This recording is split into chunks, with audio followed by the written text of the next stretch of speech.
제가 한 5강 굉장히 좀 빡빡하게 내용이 좀 많았던 것 같은데, 그래도 핵심적인 부분을 다시 한번 짚고 가는 게 필요할 것 같습니다. 5강 제목이 이스라엘의 회복과 언약의 궁극적 성취라는 제목으로 우리가 이스라엘이라는 나라를 이해하고, 왜 하나님께서 이스라엘 나라라는 그 구약 시대를 두셔서 궁극적으로 예수님이 목적이고, 그 다음에 온 세계 복음을 통한 온 세계 구원이 하나님의 궁극적인 목적이고, 그것이 하나님 나라를 이룩하시는 것이 성경 전체의 주제인데, 왜 이 구약 시대에 이 구약 시대를 따로 두시고 이스라엘이라는 민족, 어떻게 보면 실패로 끝난 듯한 이 민족을 왜 하나님께서 만드셔서 구약 시대를 이끌고 오시다가 마침내 주님이 오셨는지, 그리고 또 이러한 이스라엘이 실패로 끝나서 이제는 참 이스라엘인 교회가 탄생함으로써 버려진 것으로 취급을 했었는데, 이 이스라엘이 마지막 날에 또 왜 회복되어야 되는지, 이런 부분들이 참 우리에게는 많은 의문을 줍니다. 그런데 이러한 의문을 제대로 이해하기 위해서는 이스라엘이라는 나라가 왜 필요했고, 그 나라가 구약시대 때는 어떠한 목적으로 하나님께서 만드셨으며, 또 그 나라에 대한 하나님의 목적과 계획이 아직 끝나지 않고 신약시대에도 계속 이어지고, 특별히 마지막 종말론에 이 나라가 회복돼야 되는 것이 사실이라면, 이것이 도대체 왜 이렇게 되는가, 이러한 부분들을 우리가 종합적으로 이해하기 위해서는, 이스라엘에 대해서 성경적으로 이해하기 위해서는 하나님 나라와 언약이라는 이 전체 언약적 구도 하에서 이스라엘이 왜 탄생하게 되었고, 어떤 목적으로 언약 안에서 하나님께서 이스라엘을 사용하셨고, 그리고 언약의 궁극적 성취와 이 이스라엘 나라의 회복이 또 어떻게 서로 연결되는가를 하나님 나라와 언약이라는 구도 아래서 우리가 이해할 때야 비로소 이스라엘에 대해서 온전한 성경적 이해를 가질 수 있다.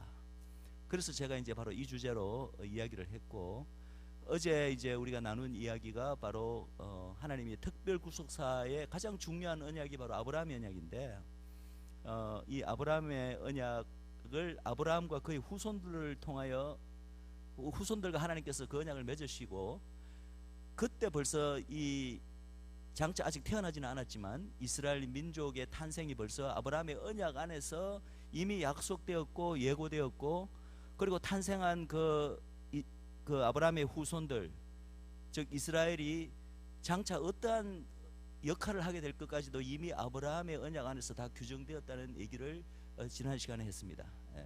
사실 유대인들하고 얘기해 보면, 당신들 민족, 이 유대인들 이스라엘 나라의 조상이 누구요? 라고 물으면 이 사람들은 직접적인 조상은 야곱이잖아요. 야곱의 12아들로부터 이스라엘 민족이 탄생했으니까. 그런데 유대인들은 야곱이라고 이야기하지 않습니다. 그들은 100의 100 다 아브라함이 자신들의 조상이라고 이야기합니다. 왜 그러냐 하면은, 사실 아브라함으로부터 유대민족까지는 중간에 갈라져가 이렇게 옆으로 나간 가지도 많잖아요. 그런데 직접적인 조상이 야곱보다도 왜 다 아브라함이라 이야기할까? 예수님 당시에도 유대인들도 보면 예수님하고 막 이렇게 토론할 때도 다 자기들이 누구의 자손이라고 주장합니까? 아브라함의 자손이라고 주장하고, 예수님이 너 육적으로 아브라함 자손이라고, 그게 아브라함 자손 아니야. 진정으로 아브라함의 행사를 하는 자야 아브라함의 자손이다라고 이제 이렇게 새로 규정을 해주셨잖아요. 이와 같이 왜 이들은 아브라함을 그렇게 자기 민족의 실질적인 조상으로 여기고 있나? 바로 언약 때문입니다. 이들은 바로 아브라함과 맺은 그 언약이, 그리고 그 후손들과 맺은 언약이 바로 그 당시는 태어나지는 않았지만 자기 민족 이스라엘과 하나님이 맺은 언약임을 믿고 있고, 그 언약이 궁극적으로 자기 이스라엘 민족에게 성취될 것을 이 사람들이 알았는 거예요. 그리고 하나님께서 약속하신 그 모든 신명기의 축복과 저주 우리가 잘 알고 있지만은, 신의 산 하에서의 축복조차도 사실은 그게 새롭게 주어진 개념이 아니라 이미 아브라함의 언약 안에서 이미 담겨진 축복을 좀 더 상세하게 이야기한 것에 불과하다는 것. 그래서 자기들의 이 민족의 뿌리 근원이 야곱이 아니라 그 아브라함과 그 언약으로 한다는 것을 유대인들은 다 알고 있는 거예요. 그래서 우리가 이제 이 아브라함의 언약을 어제 공부할 때, 이 아브라함의 언약이야말로, 근데 유대인들만 그 언약 안에 포함된 것이 아니라 이 언약은 전 인류를 향한 언약입니다. 아브라함의 언약 자체가. 왜냐? 언약의 대상자들이 바로 아브라함의 후손들인데, 아브라함의 후손이, 육적인 후손이 이스라엘만 후손이 아니라 또 누구죠? 영적인 후손인 우리 교회도 아브라함의 후손이잖아요. 그 아브라함과 그 후손들을 통해서 처음에 하나님께서 언약을 맺으실 때, 하나님 그 계획 안에는 장차 그 후손 가운데 육적 후손인 이스라엘, 물론 이스라엘을 먼저 만드시죠, 구약시대 때. 그 다음에 신약 시대가 와서 주님이 오시고 난 다음에 영적 후손인 교회까지도 사용하셔서 결국은 아브라함의 후손이 하나님께서 사용하시는 주 통로 아닙니까? 구속사를 이끄시는 그 사용하시는 주 통로인데, 이 통로를 사용해서 뭘 하시겠다는 겁니까? 쉽게 말하면 인류 구원, 그죠? 온 세계를 바로 이 아브라함의 자손들을 통하여 그들을 복의 근원으로 삼아, 또 복을 전해주는 통로로 삼아 전 세계 모든 만민을, 천하 만민을, 전 세계 모든 족속들을 하나님을 아는 복으로, 축복으로 사용하시기 위해서 아브라함의 이 후손들과 언약을 맺었다 이야기를 했습니다. 그래서 사실은 아브라함의 언약 안에 우리가 7가지 약속들을 다 살펴봤는데, 그 중에 땅의 약속도 있고 메시아 약속도 있고 온갖 약속을 다 여러분들 기억하시죠? 교지 안에 있습니다. 7가지 약속. 그걸 이제 한마디로 뭉뚱그렸을 때 제가 이제 볼 때 한 가지만을 이야기하라면, 결국은 이 아브라함의 후손의 가장 기본적인 사명이 무엇인가? 태생적 언약적 사명이 뭐냐 하면은 바로 그들을 통하여 하나님께서 온 세계를 축복하시는 축복의 통로로 사용하는 것이 바로 아브라함의 후손이다. 그렇다면 이제 이걸 위해서 하나님께서 이제 약속 후손들, 아브라함의 후손이라는 또 그 제가 히브리 정의도 말씀드린 거 기억나시죠? 단수도 될 수 있고 복수도 될 수 있고, 그죠? 단수는 예수 그리스도 그분 한 분을 가리키는 것이고, 복수를 지칭할 때는 또 다시 두 그룹이 그 안에 있는데, 하나는 육적 후손들, 영적 후손들이 있다. 육적 후손들은 바로 이스라엘이고 영적 후손은 우리 교회고, 그래서 하나님께서 이미 그 안에 아브라함과 언약을 맺을 때 장차 너로부터 정말 하늘의 별과 같은, 바다의 모래와 같은 어떤 후손들을 탄생할 것을 이미 약속하셨기 때문에, 그 약속 이행의 차원에서 탄생한 민족이 어느 민족이라고요? 그게 이제 이스라엘 민족이라는 거죠. 그래서 이스라엘 민족의 탄생조차가 철저하게 하나님께서 아브라함의 언약을 이루시는 과정에서 이제 탄생시킨 것입니다. 자, 그렇다면 이 탄생한 민족의 탄생 목적이 뭘까요? 그러면 당연히 아브라함의 언약을 이루시기 위한 목적으로 아브라함의 후손들 복수 집단을 만들어내신 게 이스라엘이기 때문에, 그 목적조차도 아브라함의 언약 안에 이미 들어가 있죠.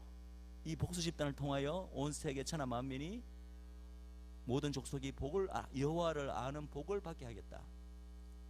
그럼 이것 자체가 바로 이스라엘의 탄생 목적이 되는 겁니다.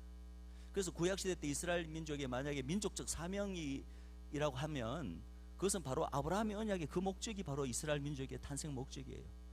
그래서 온 열방은 아직 하나님을 모르잖아요. 그래서 하나님께서 이스라엘이라는 한 민족을 먼저 불러내셔서 하나님의 백성 삼으시고, 그 민족을 통해서 하나님을 모르는 온 열방조차도 이스라엘 통해서 알게끔 하는 목적, 그게 참 축복이기 때문에, 그러면 이스라엘이 그 역할을 제대로 수행하려면은 어떻게 돼야 되냐? 그 역할을 한마디로 표현하는 게 바로 열방의 빛이 된다는 표현입니다. 구약에 이스라엘을 계속해서 이방의 빛 혹은 열방의 빛으로 부른다.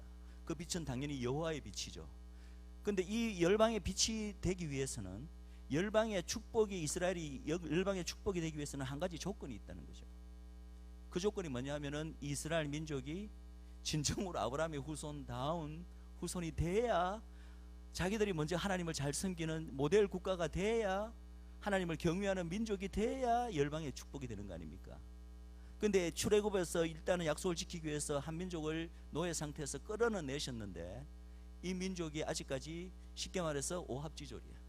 여호와의 군대라고 불림을 받지만 전혀 참다운 군사도 아직 아니고, 더더구나 하나님을, 이 아브라함의 후손의 가장 중요한 조건이 뭐라고요? 믿음으로 반응해야 된다.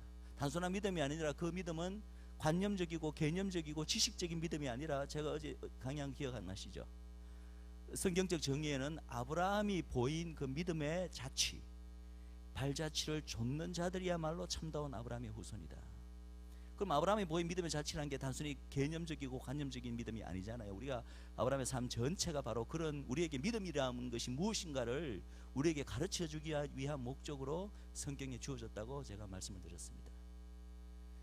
그래서 이러한 믿음을 가진 참다운 아브라함의 후손을 만들어내기 위해서 하나님께서 이 민족과 다시 한번 언약을 맺는데, 그 언약이 뭐라고요? 신의 산 언약이다.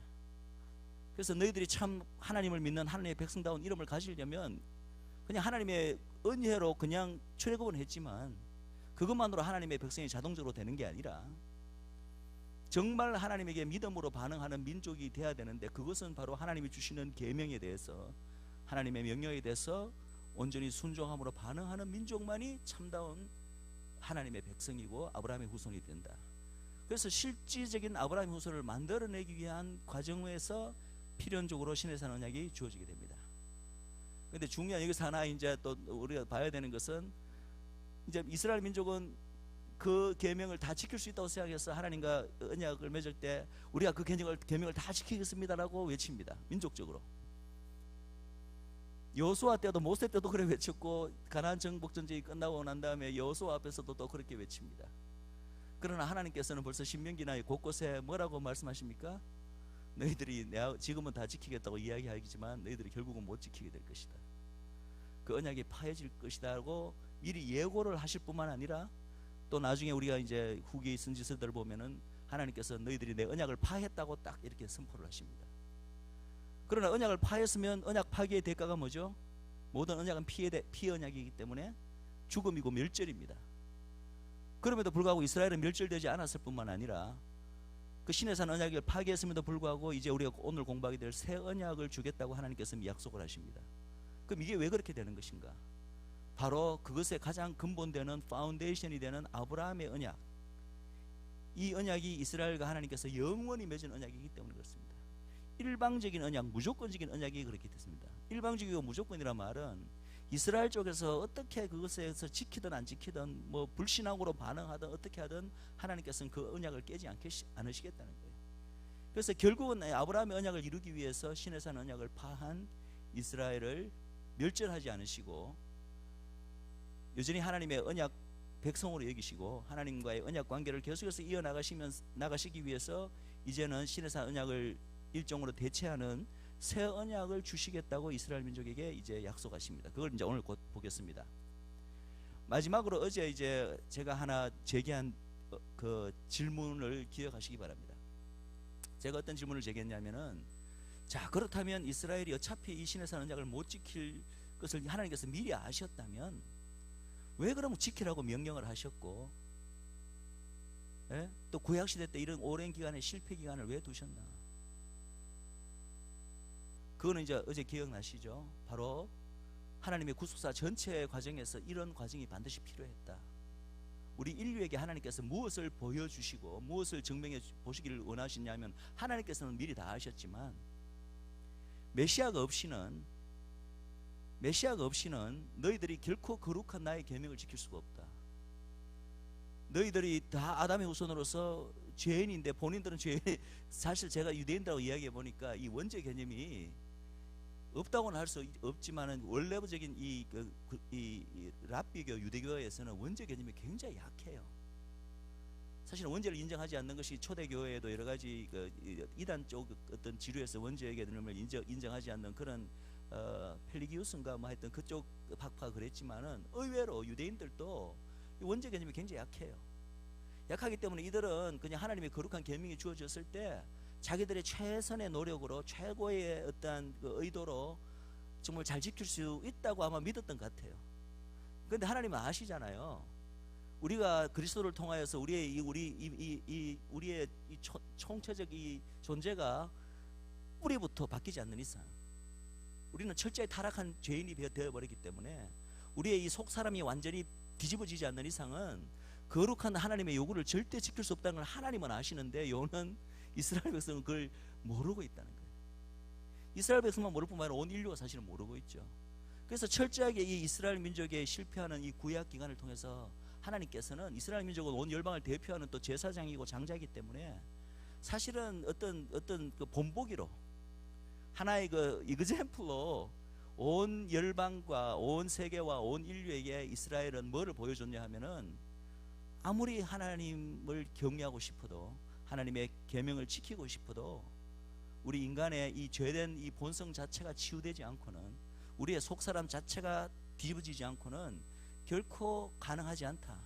그리고 비록 하나님께서 아브라함의 언약을 맺으시고 아브라함 언약 안에 모든 축복을 약속하셨지만 그 축복을 받기 위한 그것이, 축복을 받기 위해서는 온전한 하나님의 백성이 되어야 되고, 정말 하나님이 우리에게 요구하시는 하나님을 우리의 마음과 뜻과 정성과 모든 것을 다해서 하나님을 사랑하고 목숨까지 바쳐 사랑하고 이웃을 내 몸같이 사랑하는, 이렇게 돼야 이게 진정한 하나님의 백성인데, 그것이 그리스도가 있기 전에는 불가능하다는 것을 바로 이 이스라엘의 이 구약 시대를 통해서 나타내고, 스스로도 이스라엘도 배워야 되지만 이스라엘을 통하여 온 인류에게 그 사실을 드러내기 위하여 바로 이스라엘의 실패를 하셨지만 그 기간을 그치게 하셨다.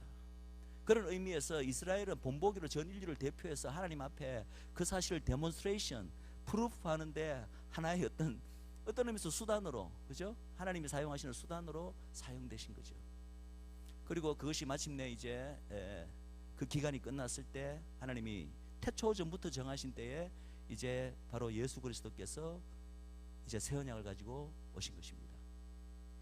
그리고 이제 지금 제가 길게는 이야기하지 않겠지만 어제 또 한 가지 제가 좀 장황하게 설명한 걸 기억하시기 바랍니다.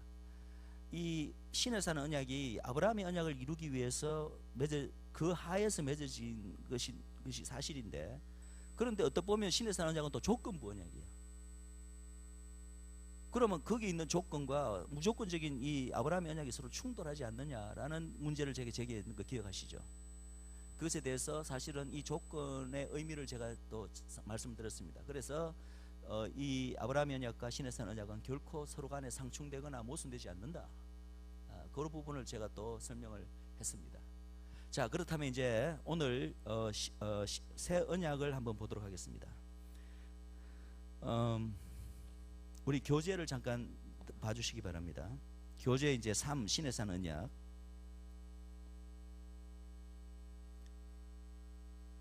신의 산 언약이 아니라 새 언약 4조 교재 47페이지 있습니다. 자, 이 새 언약은 여러분 새 언약의 신약적 명칭이 뭐죠? 신약에 들어와서 새 언약을 뭐라 부르나요? 그것을 복음이라 부릅니다. 복음. 새 언약이 바로 복음입니다. 히브리서에서는 정확하게 이 새 언약을 가리켜 바로 이것이 복음이라고 새 언약을 복음과 아이덴티파이하고 있습니다. 근데 이 새 언약을 우리는 이제 예수님이 이 땅에 초림으로 오셨으면서 이 새 언약을 가지고 오셨다, 복음을 가지고 오셨다 이래서 이야기하지만 사실은 이 새 언약이 어디에 주어지냐면은 구약에 주어집니다. 신약에 우리가 알고 있는 신약 혹은 새로운 뉴 카비넌트, 이게 예수님 오시면서 하늘에서 뚝 떨어진 게 아니라 구약에서 이미 장차 주리라고 다 약속된 것이 이제 때가 되어서 이 땅에 임한 것이 새 언약입니다. 근데 그래서 당연히 이 모든 이 새 언약조차도 하나님의 창세 이전의 인류 구원 계획의 마지막에 가장 핵심적인 언약으로 하나님께서 미리 다 계획해 놓으신 거예요. 그걸 어떻게 이제 우리가 엿볼 수 있냐면은 이 새 언약 자체가 바로 아브라함 언약이라든지 혹은 모세 언약 때 그때 벌써 이 새 언약을, 이게 아마 새 언약을 지칭하는 모양이다라는 그런 구절들이 곳곳에 있는 거예요. 그래서 제가 어제 5대 언약이라고 이야기했지만은 사실은 그 5대 언약, 아담의 언약까지 포함하면 6대 언약입니다. 이 언약과 노아의 언약과 아브라함의 언약과 그 다음에 이 신의 산 언약과 중간에 이스라엘 왕조 때 주어지는 다윗 언약과 그리고 이제 이 선지자들에서 확실하게 마지막에 이제 이야기되어지는 이 새 언약이 다 어디에 나오냐면 모세 오경 안에 벌써 다 등장합니다. 토라 안에 벌써 이 우리가 구약의 모든 언약들이 벌써 토라 안에 다 담겨 있는 거예요. 그리고 이 모든 언약의 주제는 누구라고 말씀드렸습니까? 모든 언약의 주제는 메시아다. 그죠? 모든 언약은 메시아를 통해서만 성취가 됩니다. 심지어는 당연히 아브라함의 언약의 궁극적인 그 언약의 후손, 그 단수로서 메시아 언약이죠. 아브라함의 언약도. 신의 산 언약 자체는 메시아가 직접적으로 언급되어 있지는 않습니다. 그러나 신의 산 언약조차도 간접적으로는 메시아를 지칭하고 있습니다. 왜?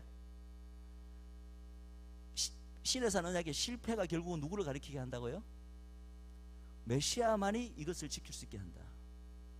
결국은 약간은 반어적으로 신의 산 언약이 직접 모세 율법에 직접적인 어떤 메시아를 상징하는 구절은 없지만은 단순히 그래서 우리는 이 율법을 마치 메시아 은혜의 복음과는 대조되는 개념으로 우리가 잘못 이해하는데 그렇지 않습니다.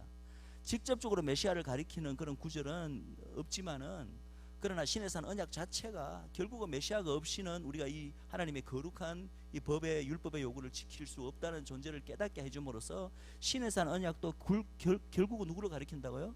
예수 그리스도를 가리키고, 당연히 새 언약은 직접적으로 예수 그리스도를 가리키고, 뭐 노아의 언약도 마찬가지고 다윗의 언약은 어떻습니까? 다윗의 언약은 장차 올 다윗의 자손, 바로 메시아 언약 그 자체잖아요. 그래서 구약에 나타난 모든 언약들은 사실은 메시아 언약이고 메시아를 가리킵니다. 이 말은 무슨 말이냐면 이 모든 언약이 어디 포함되냐면 토라에 포함되어 있기 때문에 토라 전체의 목적이 뭐라고요? 토라의 목적이 바로 메시아를 가리키는 것이다. 토라의 목적은 메시아다. 이것을 분명히 우리가 이제 아셔야 될 것 같습니다. 그래서 이제 새 언약을 제가 여기 교재를 보시면 새 언약에 제가 그냥 발견한 새 언약에 관련된 모든 구절, 이게 성경 구절을 이렇게 해놨는데 이렇게 많이 있습니다. 지금 제가 다 일일이 다 이걸 찾지는 않았지만 여러분들이 한 구절 한 구절 성경을 찾아서 이게 왜 새 언약에 관한 구절인가를 확인해 보시기 바랍니다. 근데 그 중에 이제 제가 이제 함께 보기를 원하는 것은 이 새 언약이 분명히 제가 토라 안에 벌써 언급이 되어 있다고 말했는데 선지서에서만 새 언약이 나타나는 게 아니라 물론 새 언약이라는 용어 자체는 에스겔서에 처음 등장합니다. 그러나 이 용어는 새 언약이라는 용어라는 거는 등장하지 않지만 벌써 모세와 이 시내산 언약을 맺을 때 그 안에 벌써 새 언약이 장차 등장하게 될 것을 암시하는 구절들이 있다는 거예요. 그게 대표적인 것이 바로 신명기 구절입니다. 신명기 30장 3절 6절 우리가 같이 한번 빠르게 한번 읽어볼까요? 자, 시작. 내 하나님 여호와께서 마음을 돌이키시고 너를 긍휼히 여기사 내 포로를 돌리시되 내 하나님 여호와께서 너를 흩으신 그 모든 백성 중에서 너를 모으시리니 너의 쫓겨간 자들이 하늘가에 있을지라도 내 하나님 여호와께서 거기서 너를 모으실 것이며 거기서부터 너를 이끄실 것이라. 내 하나님 여호와께서 너를 내 열조가 얻은 땅으로 돌아오게 하사 너로 다시 그것을 얻게 하실 것이며 여호와께서 또 내게 선을 행하사 너로 내 열조보다 더 번성케 하실 것이며 내 하나님 여호와께서 내 마음과 내 자손의 마음에 할례를 베푸사 너로 마음을 다하여 성품을 다하여 내 하나님 여호와를 사랑하게 하사 너로 생명을 얻게 하실 것이며. 이 구절에서 여러분 새 언약을 보십니까? 새 언약에 관한 부분을 보십니까? 어떤 부분입니까? 마음에 할례를 하사. 그것이 새 언약의 효과입니다. 새 언약은 우리의 이 속사람 자체를 완전히 그냥 뒤집어 놓습니다. 완전히 그냥 새 사람으로 바꾸어 놓습니다.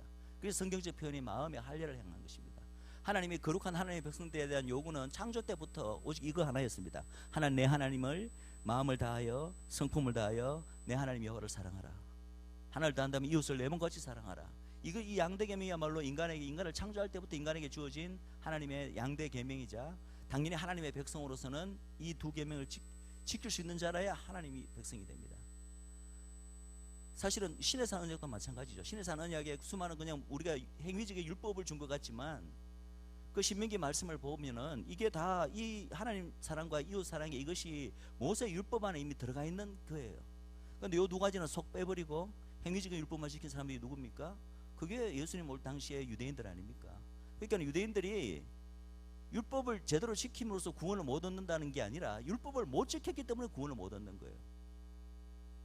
예수님께서 유대인들과 디베이트 할 때 보면 너가 모세 율법을 제대로 못 지키고 있다고 계속 그들을 꾸짖으십니다. 왜냐하면 그들은 행위적은 다 지켰을지 몰라도 바리새인은 얼마나 철저하게 행위적 율법을 지켰겠습니까? 근데 그거로는 안 되는 거예요. 결국은 하나님을 내 마음과 성품과 목숨까지 다하여 사랑하고 이웃을 내 몸과 같이 사랑하여 이게 율법의 가장 그 핵심적인 율법의 정신인데 이걸 하면서 그 모든 행위적 율법을 지킬 때 비로소 거룩한 하나님의 백성으로서의 그 율법의 요구에 도달하게 되는 것입니다. 근데 그거는 핵심적인 정신은 싹 빼버리고 행위적인 것 하면서 속으로는 온갖 악하고 이기적이고 탐욕이고 이런 생각을 하면서 겉으로만 행위를 지키는 것은 이것은 율법을 못 지킨 것입니다. 시내산 언약을 어긴 것입니다. 그런데 마음에 할례를 행하면 어떻게 된다고요? 여기 보면 할례를 베푸사 너로 마음을 다하여 성품을 다하여 내 하나님 여호와를 사랑하게 된다. 결국 이 할례가 바로 새 언약을 가리키는 것인데 새 언약 자체가 이루어지면 마침내 이 하나님께서 요구하시는 하나님의 백성에 요구하시는 그 높은 의의 수준 그 율법의 요구까지도 결국은 하게 만들어주는 게 뭐라고요? 새 언약이라는 거예요. 그런데 이 새 언약이 주어지는 게 언제 주어지냐 하면은 이 앞에 우리가 좀 길게 읽었는 부분이 무슨 부분이냐면은 이 유대민족이 벌써 신명기 이 말씀에 너희들이 모세에 내가 모세를 통해 준 모든 계명을 지키지 못할 경우에 하나님께서 어떻게 하시겠다? 언약 관계를 끊어버리는 게 아니라 그 못 지키는 세대들을 하나님의 징벌로 내가 온 열방에 흩어서 종살이를 만들겠다. 근데 마지막에 하나님께서 온 세계로 흩어졌던 이들을 내가 다시 고토로 불러 모으겠다.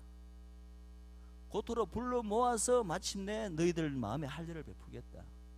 사실은 이게 바로 새 언약이 성취될 때가 언제쯤인지 성경에서는 벌써 후기 예언서에서만 말하고 있는 게 아니라 우리가 이 부분은 이제 예레미야서 에스겔서를 보면 더 확실하게 되는데 벌써 신명기에서 이 새 언약이 언제 성취될 것인가를 신명기에서 벌써 이야기하고 있다는 거예요. 그게 언제라고요?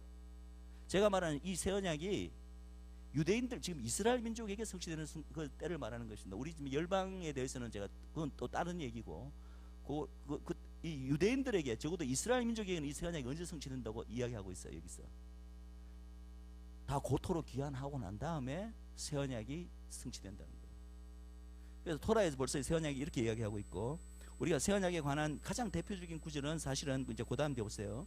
새 언약과 선지서 밑에 보시면 예레미야서 31장 31절에서 34절 그리고 36장 24절에서 28절 사실은 여기 구절들을 히브리서를 여러분이 보시면은 히브리서에서 이 새 언약이 바로 복음이다라고 이렇게 연결시킨 히브리 기자가 거의 요 부분의 구절들을 그냥 그대로 카피해서 옮겨놨습니다. 히브리서에. 자, 그럼 먼저 우리가 한번 요걸 한번 읽어보겠습니다. 먼저 예레미야서 31장 먼저 읽겠습니다. 시작. 나 여호와가 말하노라 보라 날이 이르리니 내가 이스라엘 집과 유다 집에 새 언약을 세우리라. 나 여호와가 말하노라 이 언약은 내가 그들의 열주의 손을 잡고 애굽 땅에서 인도하여 내던 날에 세운 것 같지 아니할 것은 내가 그들의 남편이 되었어도 그들이 내 언약을 파하였음이라. 나 여호와가 말하노라 그러나 그날 후에 내가 이스라엘 집에 세울 언약은 이러하니 곧 내가 나의 법을 그들의 속에 두며 그 마음에 기록하여 나는 그들의 하나님이 되고 그들은 내 백성이 될 것이라. 그들이 다시는 각기 이웃과 형제를 가리켜 이르기를 너는 여호와를 알라 하지 아니하리니 이는 작은 자로부터 큰 자까지 다 나를 알미니라. 내가 그들의 죄악을 사하고 다시는 그 죄를 기억지 아니하리라. 여호와의 말이니라. 자, 조금 더 새 언약에 대해서 부연 설명하고 더 자세하게 또 다른 측면을 설명하는 것이 바로 에스겔서 36장 24절에서 28절입니다. 같이 읽겠습니다. 시작. 내가 너희를 열국 중에서 취하여 내고 열국 중에서 모아들이고 고토에 들어가서 맑은 물로 너희에게 뿌려서 너희로 정결케 하되 곧 너희 모든 더러운 곳에서와 모든 우상을 섬기면서 너희를 정결케 할 것이며 또 새 영을 너희 속에 두고 새 마음을 너희 속에 주되 너희 육신에서 굳은 마음을 제하고 부드러운 마음을 줄 것이며 또 내 신을 너희 속에 두어 너희로 내 윤리를 행하게 하리니 너희가 내 규를 지켜 행할지라. 내가 너희 열조에게 준 땅에 너희가 거하여 내 백성이 되고 나는 너희 하나님이 되리라. 아마 우리 목사님들이 이 구절 이 예레미야서나 에스겔서 구절은 너무나 유명하고 너무나 또 잘 알고 계시고 아마 많은 설교도 하셨을 구절들로 믿습니다.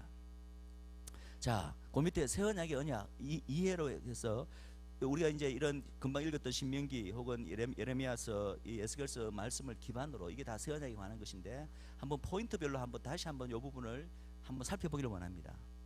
먼저 여기는 안 등장하지만은 이 새 언약을 가리켜 이제 새 언약에 지금 아까 제가 이렇게 언급한 구절들이 굉장히 다른 구절이 많이 있잖아요. 그 구절들에 보면은 이 틀림없이 새 언약을 가리키는 구절인데 이 새 언약에 대해서 하나님께서 다시 영원한 언약이라고 이야기합니다. 아브라함의 언약은 영원한 언약인 거 우리가 배웠잖아요.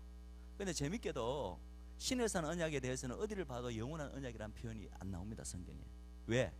신의 산 언약은 어차피 파해질 걸 하나님이 미리 아셨으니까. 그것은 한시적으로 주어진 언약이지 이스라엘 민족에게 주어진 언약이지 영원한 언약이 될 수 없습니다. 그죠?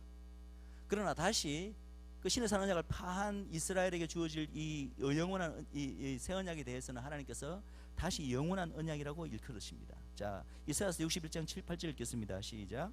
너희가 수치 대신에 배나 얻으며 능욕 대신에 분깃을 인하여 즐거워할 것이라. 그리하여 고토에서 배나 얻고 영원한 기쁨이 있으리라. 대전하 여호와는 공의를 사랑하며 불의의 강탈을 미워하며 성실히 그들에게 갚아주고 그들과 영영한 언약을 세울 것이라. 이 이사야서 전체 이 구절 전체가 마지막 종말론적 이스라엘의 회복에 대한 예언의 말씀으로 가득 차 있는 게 이사야서 마지막입니다. 우리는 물론 이것을 다 교회 중에서 영적으로만 해석했지만 사실은 이스라엘을 문자 그대로 이스라엘을 이해할 때 이것은 다 실질적으로 있을 마지막 이스라엘의 종말론적 회복에 대한 말씀들인데 이 말씀 가운데 이들 이스라엘이 다시 고토로 돌아와서 이제는 하나님과 영영한 언약을 세울 것을 이야기하고 있습니다.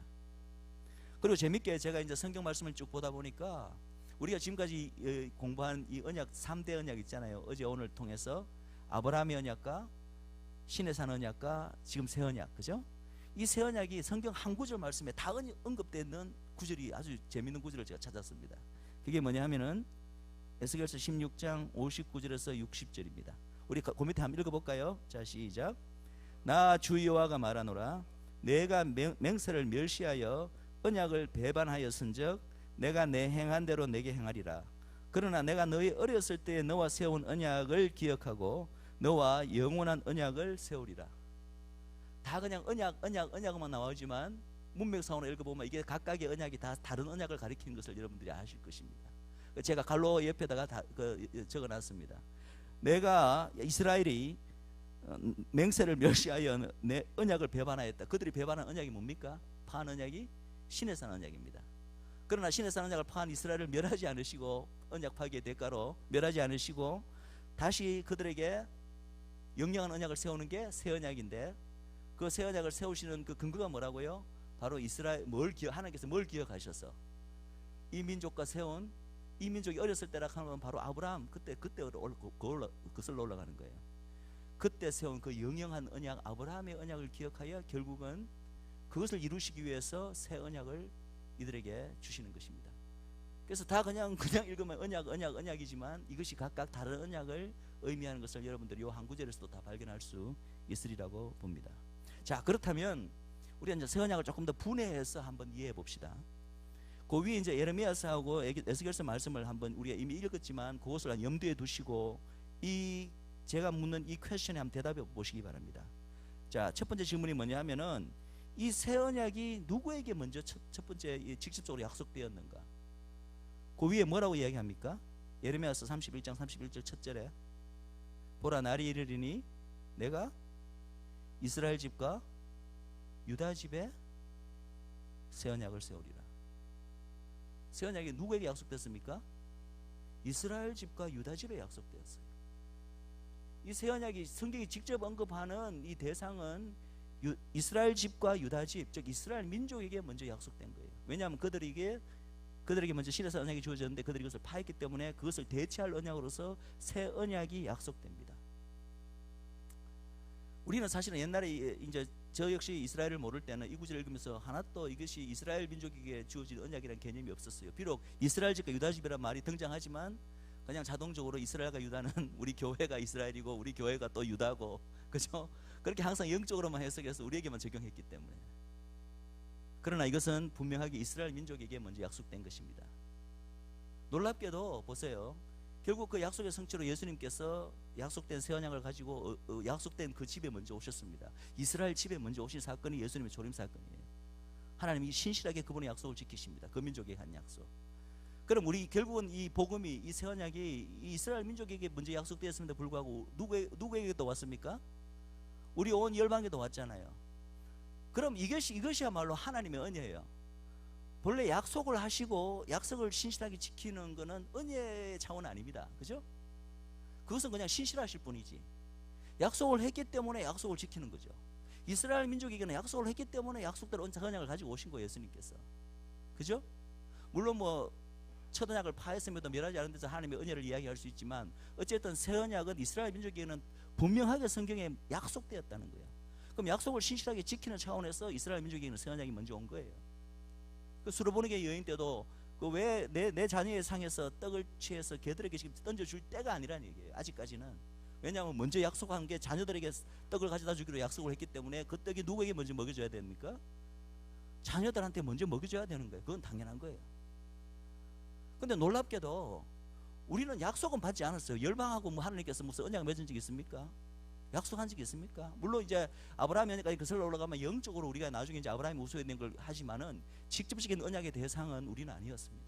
더더구나 시내산 언약하고 우리하고 열방하고는 아무 관계가 없습니다. 근데 복음이 이 새 언약이 이스라엘 민족에게 약속된 새 언약이 결국 이 열방으로 왔잖아요. 이것은 약속을 신실히 지키는 차원이라기보다는 하나님의 전적인 긍휼과 은혜입니다. 우리 열방은 오직 하나님의 은혜로 하나님의 언약의 축복 안에 들어가게 된 자들입니다. 그러나 이스라엘 민족에게는 이렇게 약속이 있었다는 거죠. 자, 그러면은 두 번째 질문입니다. 그럼 새 언약이 왜 이스라엘에게, 이미 이스라엘은 주어진 언약이 있는데 하나님과 이미 맺은 하나님과 언약 관계에 이미 있는 언약 백성인데 왜 이런 새 언약이 이스라엘에게 새로 주어지게 되는가? 그 배경은 무엇인가? 라고 했을 때 제가 답을 달아놨습니다. 여러분들 바로 아시겠지만은 분명히 그 예레미야서에 어떻게 이야기합니까? 그들이 내가 그들의 남편이 되었어도 그들의 이 애굽 땅에서 내던 날에 내가 그들과 이미 이 결혼식을 올렸다. 쉽게 말해서 신의 산에서 그 이스라엘 민족과 하나님이 신의 산 언약을 맺은 게 바로 결혼식을 올린 거예요. 결혼을 올렸는데 그들이 간음했다. 네? 내 언약을 파기했다. 내가 남편이었는데도 나를 버렸다.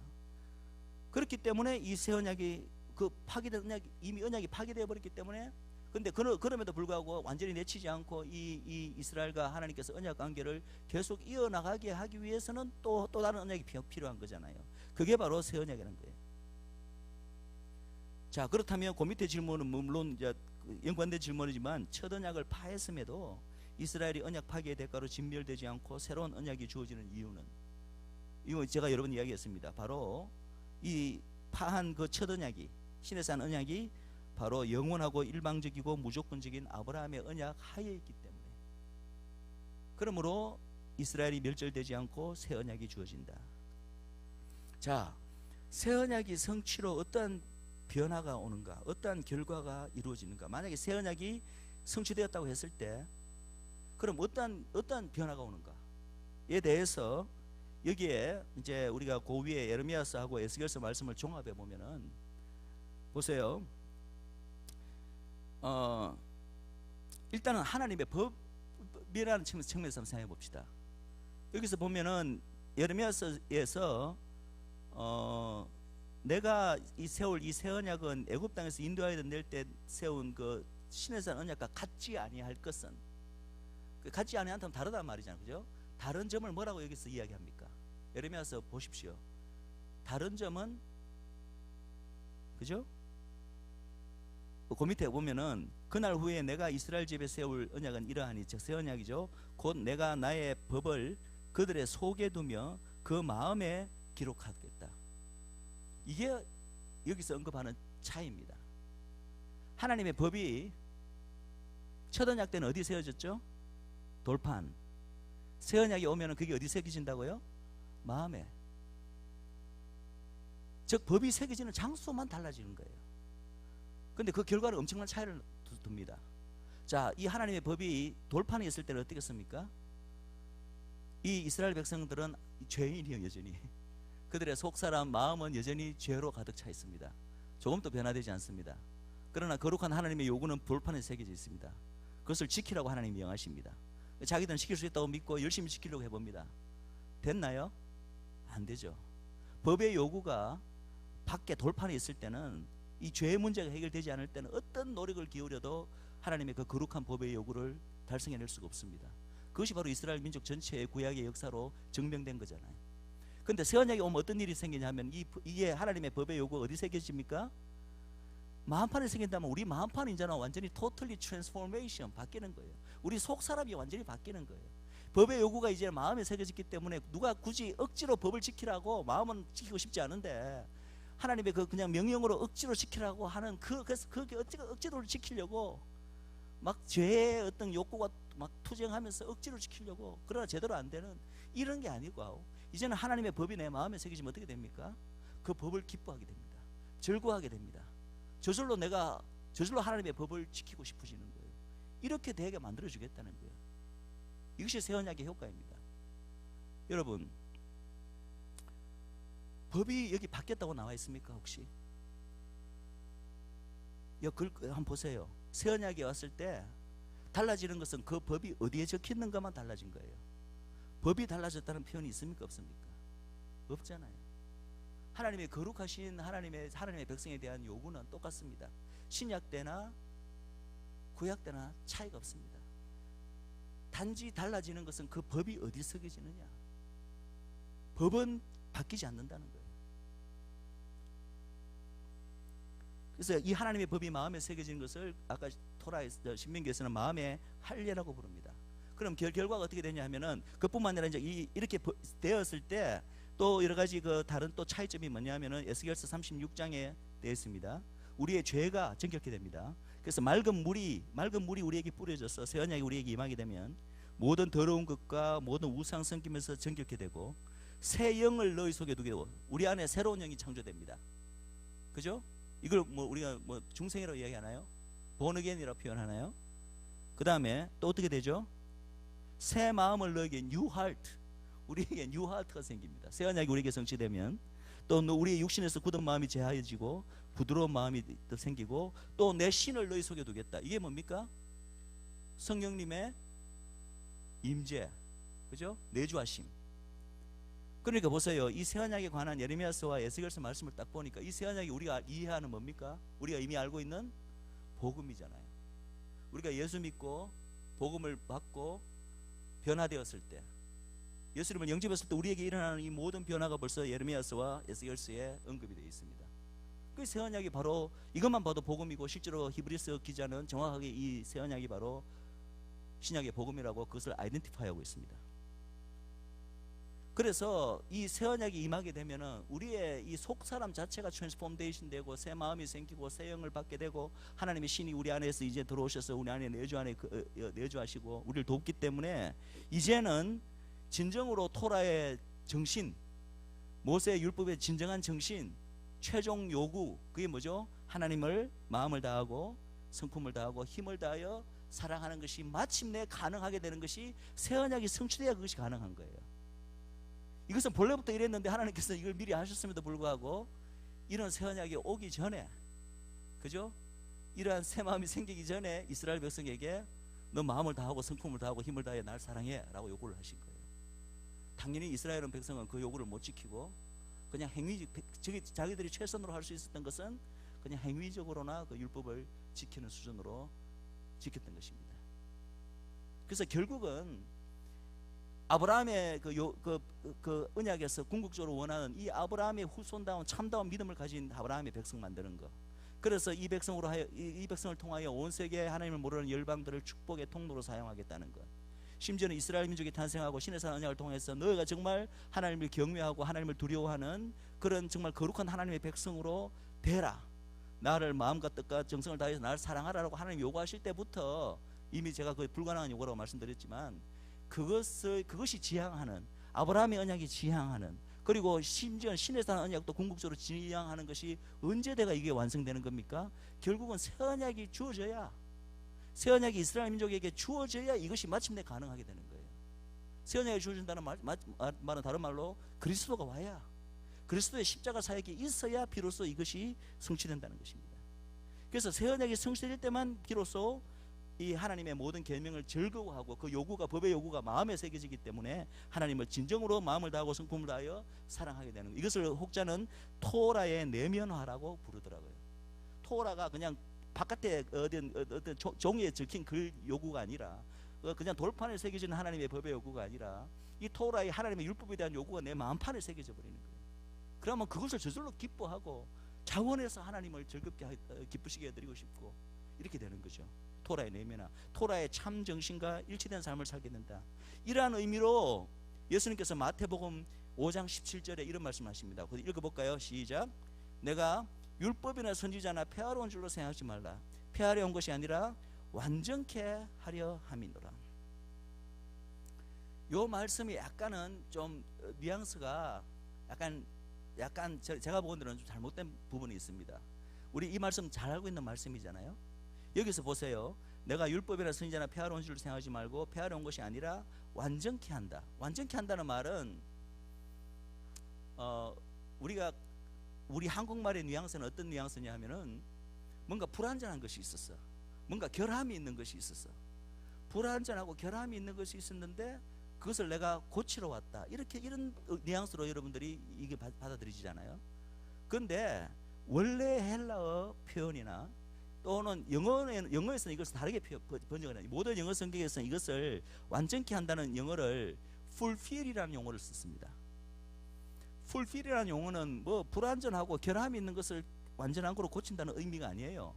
fulfill이라는 것은 이미 어떠한 것을 요구하는 어떤 성취되어야 될 목표가 있는데, 목표가 주어졌는데 뭔가 그 이전에는 뭔가 어떤 이유로 그 목표까지 도달을 못하고 있었는데 마침내 이것이 그 원래 요구하던 요구 수준까지, 목적 목표까지 완전하게 도달하게 만들어준다는 뜻이에요.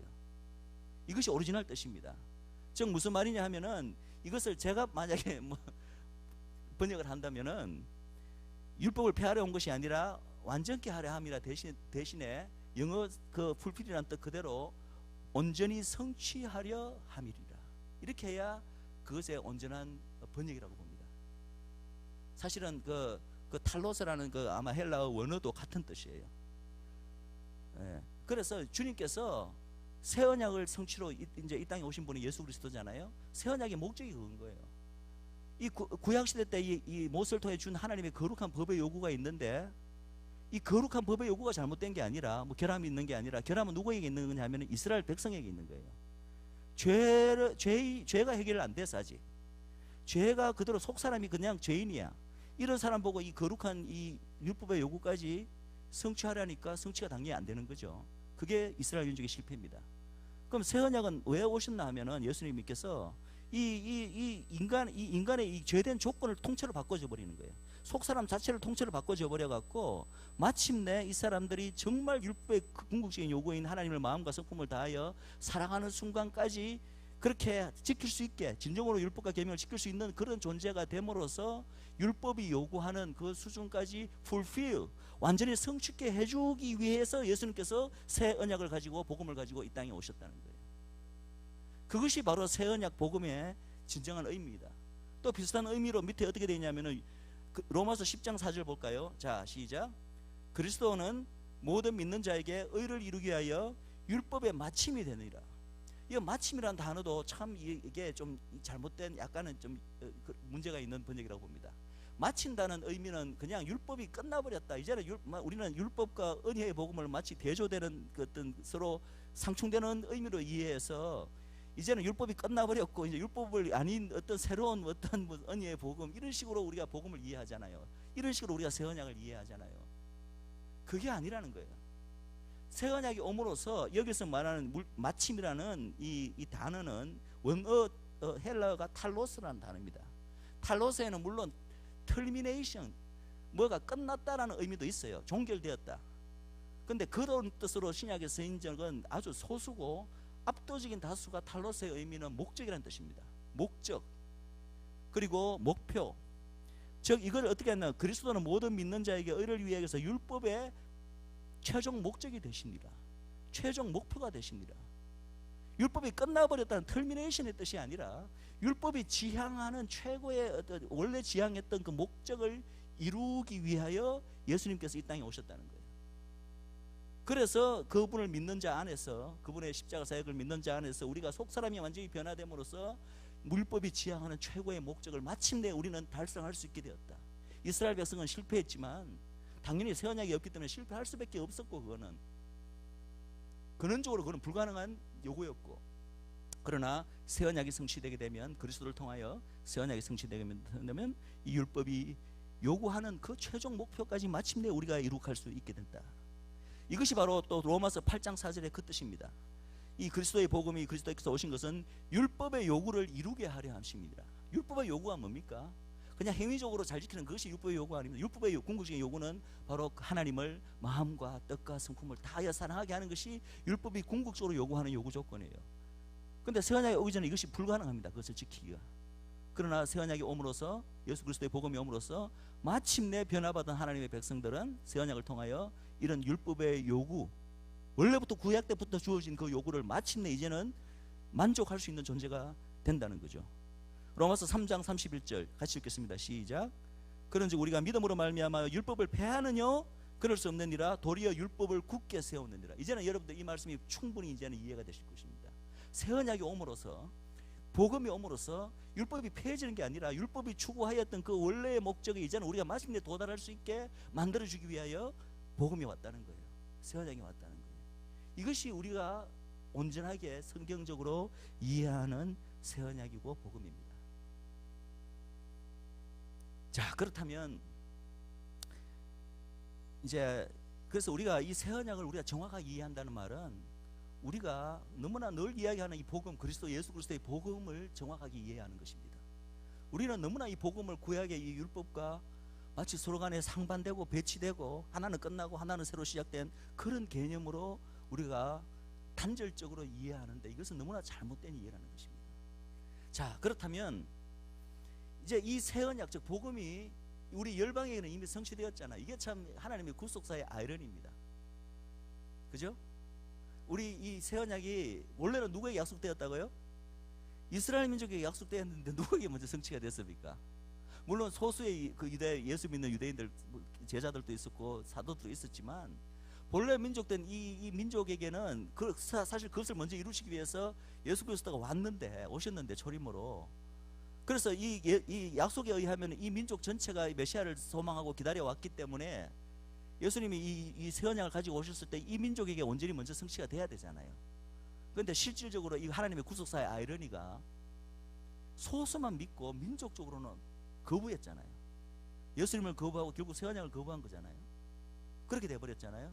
그런데 약속도 되지 않은 우리 열방에게 이제는 새 언약이 하나님의 은혜로, 그리고 물론 예수님이 직접 명령하셨죠. 이 복음을 땅끝까지 전하라고 마태복음 28장에 그 그레이트 커미션, 그리고 사도행전 1장 8절에 땅끝까지 내 증인이 되리라 그 말씀으로. 그러니까 이 제자들이 처음에는 이게 이해가 안 된 거죠. 이게 구약부터 이런 하나님의 이 구원의 것이 물론 군데군데 언급은 되어 있습니다. 열방에게도 하나님의 구원에 이를 것을 구약 전체 곳곳에 있지만은 사실은 대부분의 유대인들이나 제자들조차도 그것을 심각하게 받아들이지 않았어요. 그저 자기 민족이 빨리 회복되고 자기 민족에게 약속된 메시아가 와서 자기 민족이 먼저 살아나야 될 것만 생각하고 있는데 예수님께서 근데 보니까 믿는 사람 몇 명 안 돼. 자기들 몇 명밖에 없고 아직 대다수 유대인들은 자기들 핍박하고 안 믿고 있어. 그런 와중에 예수님께서 뭐라고 명령하냐면은 자기들은 빨리 자기 동족을 더 빨리 전도하고 싶은데 이 복음 들고 어디까지 가나요? 땅끝까지 가서 이방인들에게 전하라는 거예요. 이것은 이 유대인들의 기본 마인드에 구약을 좀 아는 유대인들의 마음에는 잘 없던 개념입니다. 자기들은 자기 나라 이스라엘 민족만 잘 하나님 믿는 민족 모델 국가로만 되면은 전 세계가 그냥 하루아침에 하나님 나라로 바뀔 줄 알았어. 이방들도 한꺼번에 하나님 믿을 줄 알았어. 그래서 자기들 생각에는 급한 게 먼저 자기 동족들에게 먼저 하나님 잘 믿는 경외하는 민족으로 전하는 게 급한데 그렇게는 지금 안 믿고 있는데 주위를 보니까 자기밖에 소수밖에 없는데 예수님이 뭐라고 명령하시냐면은 야 너가 직접 나가서 땅끝까지 내 증인이 돼 복음을 전해야 하니까 이게 안 깨치는 거예요. 기본 자기들 머릿속에 들어있던 개념이 아니기 때문에. 그러니까 하나님께서 어떻게 하십니까? 사도행전 스토리 하시잖아요. 핍박을 보내주시고 하고 강제적으로 그냥 야고보 순교당하고 예루살렘에 큰 핍박이 일어나서 강제로 흩어갔고 결국은 강제로 주님한테 쫓겨가고 이방으로 나가 교회도 개척하고 이방인들에게 복음을 전하잖아요. 그게 왜 그러냐 하면은 본래 이 새 언약이 약속된 게 이스라엘 민족에게 먼저 약속된 거예요. 이것이 열방에게도 직접 전해갖고 새 언약의 혜택 안에 들어오게 한다는 개념이 유대인들에게는 없었습니다. 그런데 예수님께서 그걸 명령하셨거든요. 이게 참 구속사의 아이러니인데 어쨌든 결론적으로 말하면은 먼저 약속된 유대민족에게는 새 언약이 그 당시 초대교회 당시에도 소수의 믿는 유대인들을 제외하고는 민족적 차원에서는 이 새 언약이 성취되지 않았습니다. 그죠? 그런데 이 새 언약이 이제는 온 열방으로 이제 복음 전도 명령에 따라서 열방이 먼저 새 언약을 받게 되었습니다. 이스라엘 민족은 아직 대다수가 이 새 언약이 약속되었음에도 불구하고 이 새 언약의 성취가 원래 약속된 민족에게는 아직 일어나지 않고 있습니다. 지난 2000년 동안에 우리 열방은 먼저 이 새 언약 안에 먼저 들어갔습니다. 이게 구속사의 아이러니입니다.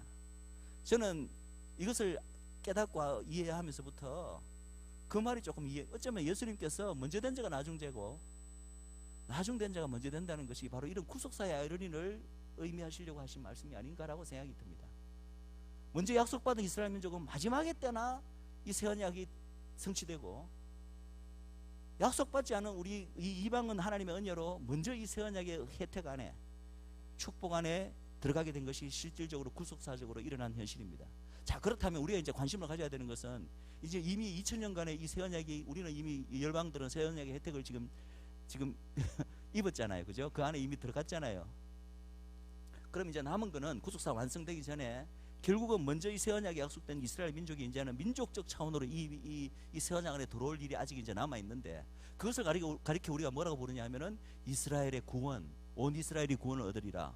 혹은 흔히 하는 말로 이스라엘의 회복이라는 개념입니다. 그래서 이스라엘의 회복이라는 게 추상적인 개념이 아니라 정확하게 성경의 약속에 근거한 개념이에요. 그 좀 더 성경적인 텀으로 용어로 우리가 표현하자면 이스라엘의 회복이란 말은 이스라엘에게 원래부터 약속된 새 언약이 그 민족 전체에게 민족적 차원으로 성취되는 사건, 그것이 바로 이스라엘의 회복을 성경적으로 define, 정의하는 것입니다. 자, 그렇다면 우리가 진짜 관심을 가지고 알아야 될 것은, 그렇다면 성경은 과연 이스라엘 민족에게 이 새 언약이 민족적으로 언제 성취될 것인가를 또 그것조차 이야기하고 있는가? 놀랍게도 그것을 다 이야기하고 있다는 거예요. 예수님 초림으로 오셨을 당시에 이스라엘 민족의 새 언약 안에 약속된 새 언약이 왔지만 그때는 그 당시 안에 못 들어갈 것을 이미 성경은 구약시대 때부터 이미 그것을 알고 있었고, 하나님이 아시겠죠? 그것을 이미 예고하고 있다는 거예요. 그럼 성경이 말하는 이 새 언약이 성취될 때는 언제라고 이야기하고 있는가? 금방 우리가 읽은 그 구절 안에 벌써 그 내용이 답이 다 있습니다. 자, 볼까요? 일단은 그 시기는 제가 좀 고단 페이지에 있고, 일단은 이스라엘에게 새 언약이 성취될 때 어떠한 결과가 임하는가 한번 봅시다. 자, 첫 번째, 이스라엘에게 이제 장차 새 언약이 온전하게 성취되면은 이스라엘이 어떻게 되냐면은 온전히 하나님의 율례와 규례를 행하게 된다. 에스겔서 36장 27절 그 B 부분을 제가 다시 한번, 그 앞에 있는 부분인데 제가 다시 한번 했습니다. 자,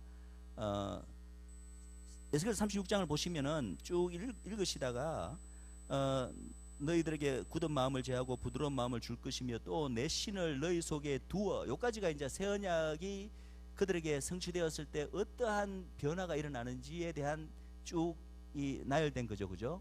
그 다음에 두어, 그 다음에 그 뒷부분에 어떻게 있습니까? 너희로 내 율례를 행하게 하리니 너희가 내 규례를 지켜 행할지라. 그리고 내가 너희 열조에게 준 땅에 너희가 거하여 내 백성이 되고 나는 너희 하나님이 되리라. 자, 보세요. 이것이 바로 새 언약이 이들에게, 이스라엘 민족에게 주어지는 궁극적인 추구하는 목적이에요. 우리가 이해하는 이 새 언약은 복음이라고 우리 이해하잖아요. 우리는 복음을 어떻게 이해합니까? 복음을 우리에게 주신 하나님의 목적은 우리의 영혼을 죄에서 구원하여서 우리를 영생을 주시고 우리가 이제 죽어서 천국에 다 간다. 영원한 하나님의 나라에서 하나님과 영생을 얻는다. 이걸 우리는 이 복음의 목적으로 늘 이야기하잖아요. 근데 이 복음이 바로 새 언약인데, 이 새 언약의 목적을 여기서는 어떻게 얘기하냐면은 너희들에게 새 마음을 주고 새 영을 주고 내가 심지어는 내 신을 너희들에게 부어주어서 어떻게 하게 하려고? 너희로 내 율례를 행하게 하리니 너희가 내 규례를 지켜 행할지라. 그리고 나는, 너희들은 참으로 내 백성이 되고 나는 너희 하나님이 되리라. 이것이 새 언약, 복음이 우리에게 온 목적이라고 성경은 이야기하고 있습니다. 물론 우리가 영의 구원을 얻고 죄사함 받고 죽어서 천국 가고 영생을 누리고 이 땅에서 하나님이 약속된 모든 그 복음의 축복을 누리는 것 당연히 맞죠.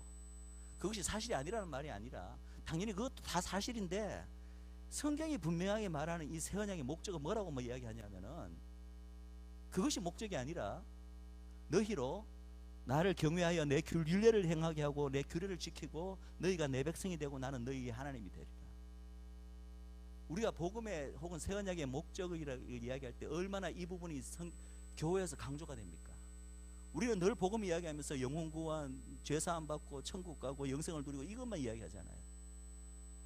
그것도 맞지만은, 그러나 새 언약의 목적이 분명히 이 새 언약을 받게 되면 우리가 속사람이 받게 되고 하나님의 법이 내 마음에 식히게 되어서 내가 정말 진정으로 하나님의 백성답게 하나님을 경외하게 되고 하나님을 내 마음과 성품을 다해 사랑하게 되고 그 내 마음의 법의 요구가 마음에 판에 새겨짐으로써 그분의 거룩한 법을 지키려고 애쓰고, 이것이 하나님이 궁극적으로 추구하는 새 언약의 목적이고, 그것이 본래 모세에게 주어진 신에서 언약의 목적이기도 하고, 그것이 본래 아브라함의 언약에서부터 주어진 또 아브라함의 믿음의 백성을 만드시려는 그 본래 목적이기도 하고, 그 목적을 궁극적으로 이룩하기 위해서 새 언약이 주어지는데, 정작 그래서 하나님을 진정으로 경외하는, 하나님의 법을 지키는 그런 하나님을 진정으로 마음과 뜻과 정성을 다하여 사랑하는 그 하나님의 백성다운, 그냥 명칭으로만 너희가 내 백성이고 나는 너희 하나님이 아니라 정말 하나님 백성다운 백성을 만드는 것이 이게 새 언약에 주어지는 목적이고 그 앞에 모든 언약의 목적인데, 이 부분은 우리가 교회에서 잘 강조하지 않습니다. 물론 우리가 성화라는 어떤 이름으로, 성화 과정으로 이제 그렇게 된다고 좀 이야기를 하지만, 이것을 목적이라고 이야기하지 않고 우리의 목적은 그냥 죄사함 받고 영원한 천국에서 영생을 누리는 것을 자꾸 포커스를 맞춘다는 거예요. 그래서 어쩌면 우리가 이 새 언약을 이제는 우리가 정확하게 이해함으로써, 새 언약을 정확하게 이해한다는 말은 복음을 정확하게 이해한다는 것입니다. 그러면 복음의 이 본체를, 그리고 복음이 원래 추구하는 바를 좀 우리는 이제 정확하게 좀 교회에서도 선포하고 가르쳐야 될 필요가 있다고 봅니다. 그래서 어쨌든 이 이스라엘이 이제는 온전히 하나님의 새 언약이 이스라엘에게 성취가 되면은 이제는 온전히 하나님의 윤리와 균례를 행해야 된다. 이것이 모든 구약적 행위적 율법을 뭐 지킨다 이런 차원이 아니죠. 그거야 이미 구약 때 이스라엘 사람들이, 바리새파들이 이미 그것은 했습니다. 그러나 예수님께서 뭐라고 말씀하신 거예요? 너희들 스스로는 온전히 윤리와 규례를 지키고 있다고 착각할지는 모르지만 너희들은 그렇게 못하고 있다고 말씀하신 게 예수님 아니십니까? 왜? 뭐가 빠졌기 때문에? 하나님을 마음과 뜻과 성품을 다하여 사랑하고 이웃을 내 몸같이 사랑하는 거 하나도 못 지키면서 그거 행위적인 율법 지키는 것이 여기서 말하는 규례와 윤리 지키는 거 아니라는 거예요. 여기서 이런 표현이 이렇게 됐지만 이것은 신의 산 언약이 하지 못했던 부분을 새 언약이 마침내 할 수 있게 해준다는 거예요. 신의 산 언약은 우리가 행위적으로만 율법을 지킬 수 있게까지는 해줄 줄 몰라도 속 사람이 완전히 변화를 받는 죄 문제를 해결하지 못하기 때문에, 그러나 이제는 새 언약이 임하게 되면은 진정으로 하나님 사랑, 이웃 사랑을 기반으로 하나님의 율법과 규례를 지킬 수 있게 해줍니다. 그것이 바로 그런 뜻입니다. 자, 그 다음에 그래서 이런 의미로 이 새 언약이 이스라엘에게 성취될 때는 이스라엘에게 약속된, 원래부터 약속된 아브라함 언약도 궁극적으로 성취가 되는 것이고, 그리고 중간에 주어진 신의 산 언약조차도 온전하게 이제는 이스라엘 민족에게 성취가 되는 것입니다. 자, 그리고 또 하나 이스라엘 민족에게는 민족적 죄사함이 임하게 됩니다. 물론 우리는 이 죄사함의 개념을 알겠습니다. 왜냐하면 이 새 언약이 우리 열방에게 성취될 때 또 하나 이스라엘과의 차이는 뭐냐면은, 우리 열방에게 지난 2000년 동안 새 언약이 선포되고 성취될 때는 철저하게 이것은 개인적입니다. 그죠? 복음은 넓게 선포되나 그 복음을 받아들이고 새 언약 안에 들어갈 수 있는 축복은 철저하게 개인적으로 예수님을 나의 생명의 구세주로 십자가 사역을 인정하고 구주와 다음에 구세주로 인정할 때 개인적으로 들어갑니다. 그죠? 그럴 때 우리가, 물론 우리가 죄사함을 입는 것을 우리가 알고 있습니다. 그러나 이스라엘 민족에게는 약간 뉘앙스가 다르죠. 이스라엘에게는 새 언약이 한꺼번에 민족적으로 성취된 순간에 오면은 이스라엘 민족 전체의 민족적 죄사함이 임합니다. 그래서 여기도 보면은 예레미야서 31장 끝부분을 보세요. 너는, 이 새 언약이 이제는 성취가 되면 너는 더 이상 여호와를 알라 하지 아니하리니 이는 작은 자로부터 큰 자까지 다 나를 알미니라. 이걸 또 새 언약이 성취될 때 결과를 또 이런 재밌는 표현으로, 이게 참 근데 정확한 표현 같아요. 새 언약이 오기 전까지는 하나님 말씀을 배워라, 지켜라, 공부해라, 그럼으로써 여호와를 알라라고 합니다. 그런데 히브리적으로 안다는 히브리 단어의 뜻은 그냥 지식적으로 아는 걸 의미하는 게 아니에요. 여호와를 진정으로 안다는 말은 그분을 진정으로 경외하고 그분과 친밀한 인격적 교제를 통해서 그분을 사랑하는 이런 교제에서 아는 거예요. 나는 내가 문 대통령을 알지만은 안다는 것은 그분이 어디에서 태어났고 어디 문 대통령 보고 당신 이제 나를 알아요 하면 문 대통령이 뭐라고 이야기했어요? 나 그 사람 몰라 하겠죠. 내가 지금 문 대통령을 안다는 것은 그 사람에 대해서 아는 거죠. 그죠? 여러 정보를 통해서. 그렇지만 문 대통령은 내하고 아무 관계 없잖아요. 성경적으로 나는 문 대통령을 전혀 모르는 거예요. 이 안다는 개념은 정말 부부 간의 그 관계 이상으로 친밀한 관계에서 아는 걸 말합니다.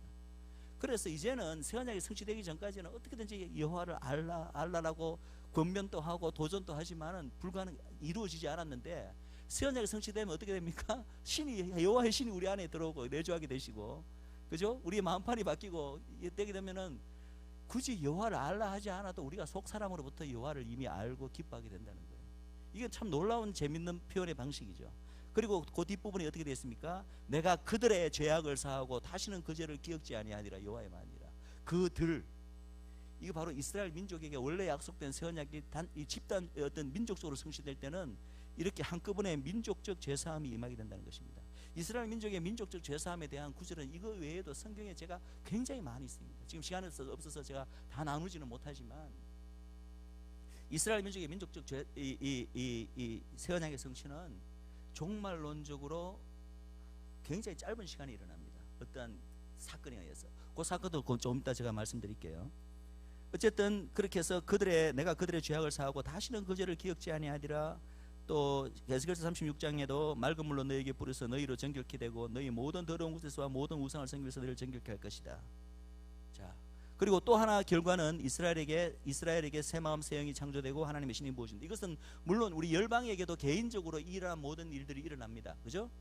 그러나 이미 일어났습니다. 그러나 이스라엘에게도 역시 이런 일들이 이제 일어날 것이다. 그리고 모든 이스라엘이 하나님을 알게 됨으로써 더 이상 여호와를 알라 할 필요도 없고, 뿐만 아니라 이제 제가 말씀 구절 안 찾아놨는데 그 에스겔서 36장 11절하고 28절 그 밑에 제가 인용을 해놨는데 그 구절만 그 장수만 적어놨는데 그걸 읽어보시면은 이 새 언약이 마침내 이스라엘에게 성취될 때는 이스라엘이 마침내 열조의 언약의 땅에서 영원히 안전함과 보호 속에서 살게 된다.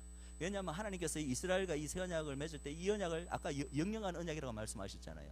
그래서 이 영영한 언약이 성취되고 난 다음에는 이스라엘은 더 이상 쫓겨나지 않습니다. 더 이상 두 나라로 갈라지지도 않고 그 바로 하나님께서 원래 약속했던 그들의 땅에서 영원히 안전하고 보호 속에서 살게 될 것입니다. 그리고 궁극적으로 이제는 이때 새 언약이 성취될 때야 비로소 하나님이 처음부터 이 언급하신 너희는 내 백성이 되고 나는 너희들의 하나님이 되리라. 보세요. 이 선포가 아브라함과 언약을 맺을 때부터 벌써 나옵니다. 아브라함의 후손들을 향하여 너희는 내 백성이 되고 나는 너희들의 하나님이 되리라. 모세의 신의 산 언약에서도 똑같은 선포가 이루어집니다. 너희들이 나의 계명을 다 잘 지킬 때 너희는 나의 백성이 되고 나는 너희의 하나님이 되리라. 근데 놀랍게도 똑같은 선포가 새 언약이 이루어질 때도 이루어진다. 그 선포가 있는 거예요.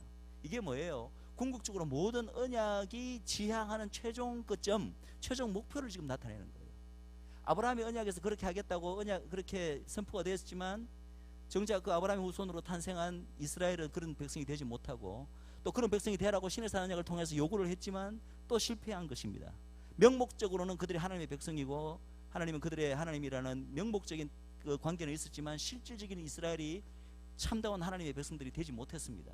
그러나 마침내 새 언약이 이스라엘에게 성취되고 나면 어떻게 되느냐? 마침내 이스라엘은 진정으로 명실상부한 참다운 하나님의 백성이 되고 하나님은 이스라엘의 하나님이 되십니다. 이 모든 것들이 한꺼번에 성취될 때 이것을 뭉뚱그려 갖고 로마서 11장에 26절에 그리하여 온 이스라엘이 구원을 얻으리라. 그러면서 그 밑에 제가 이제 로마서 11장 25절 27절에 이제 다시 한번 그 부분을 제가 인용을 해놨는데 끝부분에 보세요. 기록된 바, 그죠? 구원자가 시온에서 오사 야곱에게서 경건치 아니한 것을 돌이키시겠고 내가 저희 죄를 없이 할 때, 요까지 읽어보면 요거에 전부 다 새 언약이 성취될 때 이스라엘에게 일어나는 내용이잖아요, 그죠? 이때 때 저희에게 이루어질 내 언약이 이것이라. 자, 이제 그럼 여러분들 아시겠죠? 여기서 말하는 로마서 11장 27절에서 말하는 요 인용된 구절에서 이들이 이렇게 될 때 이들에게 성취될 이 언약이 무엇인가 이제 여러분들이 대답하실 수 있으라 믿습니다. 무슨 언약이죠? 새 언약. 그리고 사실은 새 언약이라 볼 수도 있고 아브라함의 언약으로 또 볼 수 있습니다. 왜냐하면 새 언약 자체가 아브라함의 언약의 궁극적인 성취이기 때문에. 그래서 마침내 이스라엘 민족에게 약속된 하나님이 원래 원하시는 그 궁극적인 목표 언약 성취가 이 새 언약의 성취로 마침내 이루어지고 온 이스라엘이 구원을 얻게 된다. 자, 그렇다면 새 언약이 성취되면 이제 이스라엘에게 어떠한 일들이 일어날 것인가는 우리가 금방 살펴보았습니다. 그렇다면 마지막으로 하나 이제 살펴볼 것은 이스라엘이 그러면 이 새 언약이 도대체 언제 성취되는가? 그것조차도 성경이 말하고 있는가? 말하고 있습니다. 자, 볼까요? 1번. 그 앞에 우리가 에스겔서를 봤지만은 또 신명기도 보았지만은 그 부분을 다시 읽어보겠습니다. 신명기 30장 5절 시작. 내 하나님 여호와께서 너를 내 열조가 얻은 땅으로 돌아오게 하사 너로 다시 그것을 얻게 하실 것이며 여호와께서도 내게 선을 행하사 너로 내 열조보다 더 번성케 하실 것이며 하고 그 뒷부분 몇 구절 밑에 내려가면 너희로 마음의 할례를 얻게 하리니 이야기가 나와요. 마음의 할례가 바로 새 언약이잖아요. 즉 새 언약이 언제 성취된다는 얘기예요. 이스라엘 민족이 전 세계에 흩어졌다가 전 세계로부터 고토 귀환하고 난 다음에 그 새 언약이 성취된다고 벌써 신명기에서 이야기하고 있습니다. 자, 에스겔서 금방 읽었던 그 새 언약에 관련된 구절, 첫 구절 읽겠습니다. 시작. 내가 너희를 열국 중에서 취하여 내고 열국 중에서 모아 데리고 고토에 들어가서 그 다음에 너희들에게 맑은 뿔을 뿌려서 너희들의 모든 부정한 것을 정결케 하고 금방 읽은 새 언약의 구절이 쫙 나옵니다. 즉 새 언약의 성취가 언제 일어난 거예요? 이스라엘 민족에게 전 열국에 있다가 고토로 귀환한 후에. 참 놀랍잖아요. 우리는 이 새 언약의 구절들을 항상 우리 교회에게 적용시킬 때는 이런 부분도 다 무시하는 거예요. 우리하고는 아마 우리가 언제 뭐 전 세계 흩어져 있던 적이 있습니까? 우리가 언제 뭐 고토로 귀환한 적이 있습니까? 사실은 이게 이스라엘 민족에게 제공될 때는 문자 그대로 이게 다 그대로 이루어지는데 영적으로 이걸 이렇게 우리 교회에게 새 언약을 적용시킬 때는 이런 문자적 성취는 이런 거 우리하고 안 맞는 건 다 무시해 버리고 그냥 새 언약이 일어나는 그 효과, 우리 안에 새 마음이 생기고, 그죠? 새 영이 생기고 하나님의 신이 부어지고 죄사함이 있고 이런 것은 영적으로 다 우리 열방에게도 적용됐지만은 사실 뭐 열국이 흩어져 있다가 고토로 데려오도록 이거는 우리하고는 맞지 않기 때문에 이 부분은 우리가 무시해 버렸잖아요. 그러나 이런 부분조차도 이스라엘에게 성취될 때는 그대로 문자 그대로 성취가 되는 거예요. 그래서 이스라엘 민족에게 새 언약이 민족적으로 성취될 때는 바로 종말론, 바로 그 일이 지금 우리 눈앞에서 벌어지고 있잖아요. 전 세계에서 지금 유대인들이 고토기한한 지 벌써 100년이 넘었습니다. 아직까지 돌아갈 유대인들이 많지만은 얼마나 많이 돌아가야 이 새 언약이 민족적으로 이스라엘 민족에게 성취될지는 우리는 확실히는 알 수 없어요. 단순히 여기는 고토로 들어가서 이렇게 되어 있기 때문에.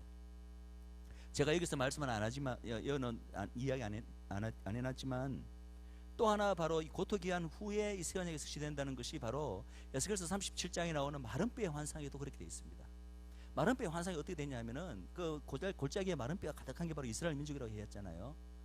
그런데 그게 정확하게 지금 유대인들의 상태인데 그 마른 뼈의 환상 자체가요, 자세히 보시면은 전 세계에 흩어져 있던 유대인들이 고토기한에 대한 얘기가 그 앞부분에 있어요. 고토기한에 갖고 돌아오긴 돌아왔는데 아직 예수님을 몰라, 아직 하나님을 몰라. 그러니까 이 돌아왔는 유대인들이 아직까지 다 영적으로 보면 어떤 상태라는 얘기예요? 마른 뼈의 상태예요. 그래서 하나님이 에스겔 그게 묻잖아요. 인자야, 이 마른 뼈다가 살겠느냐? 뭐라고 대답하죠? 답을 모르니까 주님만이 아시나이다, 그렇게 대답하죠. 아주 현명한 대답을 한 것 같습니다. 그러니까 인자야 사방에 생겨 부르도라 해서 하루아침에 그 마른 뼈가 여호와의 크고 강한 군대로 살아나는 그 이야기 우리가 다 잘 알고 있잖아요. 그러니까 그 마른 뼈의 환상조차도 바로 종말론적 이스라엘의 그 민족적 회심, 즉 새 언약이 그들에게 성취되는 것을 또 다른 모습으로 이렇게 표현한 건데, 그것조차도 언제 이루어진다고 되어 있냐면은 전 세계 흩어져 있던 유대인들의 고토기환 이후에야 이 새 언약이 성취된다고 이야기를 합니다. 그러니까 첫 번째가 바로 이 새 언약의 성취가 예수님의 초림 당시가 아니라, 초림 당시에 물론 예수님이 새 언약을 가지고 오셨지만 그 당시는 예수님께서 이 유대 민족이 새 언약 안으로 민족적으로 못 들어가게 될 것을 성경은 미리 다 이야기하고 있다는 거예요. 유대인들이 초림 때 오신 예수님을 거부한 것이 이게 하나님께는 전혀 놀라운 사건이 아닙니다. 성경 전체가 이미 그것을 예고하고 있기 때문에 우리는 마치 그걸 가지고 이스라엘 민족이 목이 곱고 배역하고 막 죽일 놈 살릴 놈 하면서 이스라엘 유대인들을 미워했는데 교회가 예수님을 거부했다고, 그것 자체가 이미 창세 전부터 하나님께서 이미 다 아시고 이미 다 예고하셨고 예정된 사건이라는 거예요. 그리고 그 민족이 마침내 그 민족이 약속된 새 언약으로 들어올 것은 종말론적으로 전 세계에 흩어져 있다가 고토기한 한 후에야 돌아올 것을 이미 성경은 처음부터 이야기하고 있었다는 것입니다.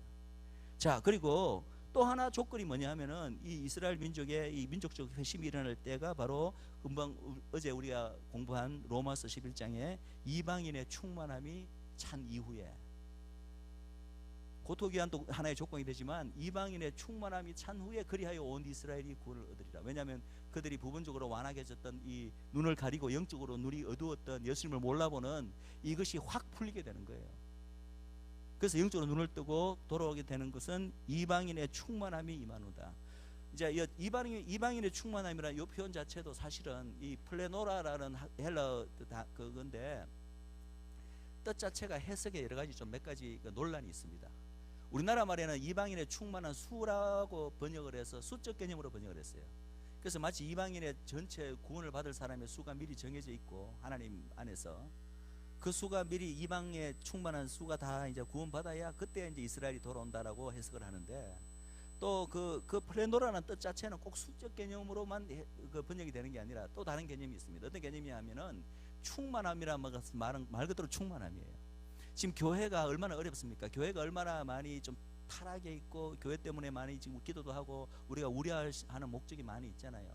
지금의 교회는 충만함이 아니에요. 지금 수적 개념을 말하는 게 아니에요. 하나님의 교회에게 원하시는 그 충만함에 지금 우리가 많이 떨어져 있습니다. 그러나 이 교회의 부흥이 일어나고, 그럼 당연히 수도 열겠지만 꼭 수적 개념이 아니라 우리의 영적 부흥이 일어나서 교회가 정말 하나님의 기뻐하시는 그런 영적 충만함에 도달할 때라고 이 충만함을 그렇게 해석하는 사람도 있습니다. 두 쪽이 다 가능합니다. 꼭 수적 개념으로만 해석할 필요는 없습니다. 어쨌든 그것이 정확히 뭔지는 몰라도 하나님만이 아시겠죠. 그 이방인의 충만함이 찰 때 마침내 이스라엘이 돌아오는데, 저는 이 순간이 굉장히, 왜냐하면 고통이 하나 벌써 일어났고 지금 또 일어나고 있기 때문에 이 순간조차도 굉장히 가깝다고 저는 믿습니다. 가까워야 되잖아요, 그죠? 아멘이십니까? 또 하나, 직접적으로 이제 이스라엘 민족에게 민족적 회심이 임하고 그들이 예수님에 대해서 눈을 뜨고 회개하게 되고, 그죠? 마침내 이 새 언약이 그들에게 온전히 성취되고 있는 가장 직접적인 계기가 되는 사건은 스가랴서 12장에 묘사된 마지막에 소위 아마겟돈 전쟁 상황입니다. 그래서 마침내 전 열방이 이스라엘을 미워하게 되고, 전 열방이, 지금 또 이스라엘은 계속해서 전 열방으로부터 왕따 신세가 되고 있는데, 그래도 뭐 미국이나 좀 정도는 지금 그래도 이스라엘 편인데, 어쩌면 마지막에 되면 미국마저도 등을 돌리게 되는 상황이 올지도 모르겠어요. 어쨌든 성경적으로는 모든 민족이 이스라엘을, 예루살렘을 치러 오는 상황입니다. 그게 바로 스가랴서에 이제 말하고 있는 상황인데, 그때 하나님께서 그들에게 은총과 강구의 심령을 부어주고 그들이 한꺼번에 눈을 뜨고 그들이 찌르니를 바라보며, 찌르니 누구죠? 예수 그리스도를 바라보면서 민족적 회심과 회개가 일어나는, 통회가 일어나는 그 사건이 스가랴 15서에 있습니다. 그래서 그것이 바로 민족적으로 이스라엘 민족에게 새 언약이 성취되는 순간인데, 그러니까 그 새 언약이 성취되기 위해서는 마지막에 그런 클라이막스와 같은 어떤 그런 대정치적 격변, 이런 전쟁 상황이 있다는 거죠. 그래서 이러한 세 가지 클루가 성경에 주어져 있습니다. 이스라엘 민족에 약속된 민족적 새 언약의 성취, 요 세 가지 조건이 다 충족될 때 이스라엘에게 마침내 그들이 눈을 뜨고 회복될 것입니다. 자, 그렇다면 구체적으로, 물론 계기는 이런 전쟁 상황이지만 어떤 방식으로, 지금 또 예수 믿는 유대인들의 수는 아직 전 세계로 바라보면 아주 미미합니다. 예를 들어서 지금 이스라엘만 하더라도 그래도 뭐 급속도로 지금 그 수가 불어나고 있기는 하지만, 지금 예를 들어서 이스라엘에 한 700만 정도의 유대인들이 고토기 안에 있습니다. 700만 정도. 그 중에 지금 예수 믿는 유대인이 몇 명이냐 하면은, 불과 몇 년 전까지는 제가 한 2, 3만 명 들었어요. 근데 최근에 약간 소식을 조금 들었는데, 최근에 갑자기 그게 더블 돼갖고 한 6만 명까지 늘어났다고 그래요. 그렇지만 700만 중에 6만 명은 1%가 7만 명이기 때문에 아직 1%가 안 되는 거예요. 그죠? 그래도 뭐 일본보다는 좀 낫더라고요. 일본의 크리스찬 비율보다는 오히려 유대인들이 지금 예수님을 더 많이 믿게 되는, 이것도 사실은 역사를 더 되돌아보면 거의 기적적인 상황입니다. 근데 우리가 이제 이것만 지금 보면은 아직 1%가 안 되잖아요. 어쨌든 그럼 어느 하세월에 이것이 점점 늘어나서 이 유대인들이 다 주님께 돌아오는 민족적 회심이 도대체 어느 하세월에 이렇게 이루어질까? 물론 이런 세 가지 조건이 다 충족돼야 되겠지만, 앞으로 100년이 더 걸릴지 200년이 더 걸릴지 혹은 1000년이 더 걸릴지 이렇게 그냥 보는 사람도 있더라고요. 근데 그건 그렇지 않습니다. 지금 이러한 징조들이 벌써 눈앞에 드러나고 있다는 것은 적어도 뭐 수백 년, 수천 년 이런 단위는 아니라는 거예요. 아주 가까운 것은 사실인데, 그렇다면 지금 이렇게 아직까지는 그래도 미미한 믿는 사람의 숫자를 어떻게 설명할 것인가? 당연히 설명할 수 있습니다. 왜냐하면은 성경에서 말하는 이 이스라엘 민족에게 민족적 이 새 언약이 성취되는 그 모든 예언들을 보면은, 이것이 인간의 그 수단으로 서서히 이렇게 믿는 수의 숫자가 늘어나는 게 아니라, 예수님을 믿게 되는 게 아니라 이렇게 가다가 폭발적으로 이렇게 되는 순간이 온다는 거예요. 그럼 폭발적으로 이렇게 되는 계기가 뭐냐 하면은, 그게 바로 폭발적인 성경의 부으심입니다. 이스라엘 민족에게 어느 순간 하나님이 정하신 때가 되면은 그 민족 전체에게 폭발적인 성령의 부음이 있게 됩니다. 그러면 이 사람들이 어제까지는 안 믿다가도 하루아침에 눈을 뜨게 되는 거예요. 이것이, 이런 일이 가능하다는 것을 하나님께서 예표적으로 이미 보여준 예가 있습니다. 그게 뭔지 아시죠? 바로 오순절 성령 강림 사건입니다. 여러분, 오순절 성령 강림 사건 생각해 보세요. 예수님께서 부활승천하시고 난 날 10일 후에 성령 내릴 때, 그때 함께 모여서 간절히 기도하던 예수 믿는 사람들 몇 명이었습니까? 120명. 그죠? 근데 어떤 일이 발생했죠? 성령님이 강림하시니까 그날 하루아침에 3,000명, 그 다음에 5,000명. 이런 일이 가능하다는 거예요. 요는 성령님의 부으심이 있다면 이렇게 한꺼번에 눈을 뜨고, 이렇게 예수님에 대해서 눈을 뜨고 회개하고 주님께 돌아오는 역사가 일어날 것을, 이런 오순절 성령 강림의 예표적 사건만이 아니라 직접적인 여러 성경 구절에 대해서 그것을 분명히 이야기하고 있다는 거예요. 예를 들어서 그 밑에 제가 이제 교재를 보시면은, 그래서 예를 들어서 아슬린 즈레드 목사님 같은 분은 이 종말론적인 이스라엘의 회복을 가져다 줄 온 전 민족이 한꺼번에 이 성령이 부어지는 이 사건을 제2의 오순절 사건으로 부릅니다. 제1의 오순절은 우리가 이미 겪었습니다. 그죠? 20년 전에. 그러나 이제는 또 한 번의 그런 사건이, 이제는 온 그 하나님의 신이 육체에게 부어지는 제2의 오순절 사건이 이스라엘 민족이 있을 것이고, 그리고 이스라엘 민족이 그렇게 되면 온 열방에게도 폭발적인 영적 대부흥과 추수가 임하게 될 것으로 보고 있습니다. 자, 에스겔서 36장 금방 우리가 읽었던 새 언약에 관한 것도 보면 나의 신을 부으리나 되잖아요. 이 나의 신이 한꺼번에 이 이스라엘 민족에게 부어지는 사건이 있다는 것입니다. 또 마른뼈의 환상, 제가 좀 전에 언급했지만 마른뼈의 환상도 분명히 1초 전까지는 마른뼈였어요. 근데 인자가 명해서 사방에서 생기가 불어도 오니까 1초 만에 그것이 여호와의 크고 강한 군대로 살아나지 않습니까? 그레주얼리 점차적으로 여호와의 군대로 살아나는 게 아니라 바로 순간 전까지는 마른뼈였다고 한꺼번에 그 다음 순간에는 여호와의 크고 강한 군대가 되는 거예요. 이건 역시도 순간적이고 폭발적인 어떤 이 사방에서 불어오는 생기가 바로 이제 성령의 어떤 뭐 기운 혹은 성령의 바람이라 볼 수 있는데, 여기만 보더라도 우리가 뭘 알 수 있냐면은 이 성령의 생기가 그냥 하나님이 불게 하신 게 아니라 누구를 통해서? 인자야 사방에 명하여 불러오게 하라. 즉 사방에서 생기가 불어와서 이스라엘의 이 마른 뼈들을 한꺼번에 그 여호와의 군대로 일으키는데 뭐가 필요하다는 거예요? 중보기도가 필요하다는 거예요. 중보기도. 여기 인자라 표현된 에스겔의 역할을 한 중보기도가 필요한 거예요. 그냥 하나님께서 물론 생기가 그냥 불어오게도 하실 수 있습니다. 그러나 인자야 명하여 불어오게 하라. 이것은 중보기도가 필요하고, 그 중보기도가 해야 될 역할을 해야 되는 사람이 누굽니까? 그게 바로 우리 열방 크리스찬들이에요. 이스라엘 회복을 위해서 아는 우리 열방 크리스찬들이 바로 그 에스겔 선지자가 한 그 역할, 인자야 사방에 대언하여 생기가 불어오게 하라. 그 역할을 우리가 기도로 올릴 때 한순간에 하나님이 정하신 때가 되면 마침 120 성도가 간절히 기도할 때 오순절 날이 됐을 때 한꺼번에 성령이 부어져서 3,000명 5,000명이 돌아왔듯이 마지막에 종말론적인 이스라엘의 회복 역시도 이제는 120 성도가 아니라 전 세계 열방 교회들이 마음을 합하고 연합하여 이스라엘 회복을 위하여 예루살렘 향해 손을 뻗고 기도하면은 하나님이 물론 하나님 정하신 때에 이루어지지만 그것이 그냥 우리하고 아무 상관없이 하나님 혼자 이루시는 게 아니라 결국 열방의 기도를 통하여 중보를 통하여 그 일이 이루어지는 것이 바로 하나님이 기뻐하시는, 하나님이 일하시는 방식이라는 거예요. 그래서 온 열방의 이스라엘을 위해서 회복을 위한 중보기도가 필요합니다. 그러면 한순간에 하나님의 생기가 불어오게 될 것입니다. 요엘서도 마찬가지. 요엘서 우리가 너무나 잘 아는 구절인데 이렇게 되어 있습니다. 내가 내 영으로 모든 육체에게 부어주겠다. 만민에게 부어주겠다. 물론 여기 만민의 개념은 단순히 이스라엘 민족만을 의미하는 것은 아니고 온 열방을 의미하기도 합니다. 그러나 분명한 것은 온 육체라고 했어요. 이 마지막에 어떤 하나님의 이 신의 부어심은 온 육체에게 부어지는 거예요. 온 이스라엘에게 부어지는 거예요. 우리는 이것을 약간은 이렇게 좀 약하게 해석해서, 왜냐하면 베드로가 그때 3,000명 돌아왔을 때 설교하는 구절에 이 요엘서 이 말씀을 인용하면서 이 구절이 오늘 응했다라고 인용을 했거든요. 그럼 우리는 그래요. 요엘서 이 구절은 베드로 그 오순절 성경 강림할 때 베드로 설교할 때 베드로가 이것을 인용했기 때문에 그때 이미 성취됐구나, 끝나버렸구나 이렇게 생각하잖아요. 그것은 그렇지 않습니다. 본래 이 모든 구약의 예언은 그냥 한 차례 그냥 이렇게 성취된다고 성취가 끝나는 게 아니라 항상 부분 성취에서 완전 성취로 몇 번에 걸쳐서 성취가 됩니다.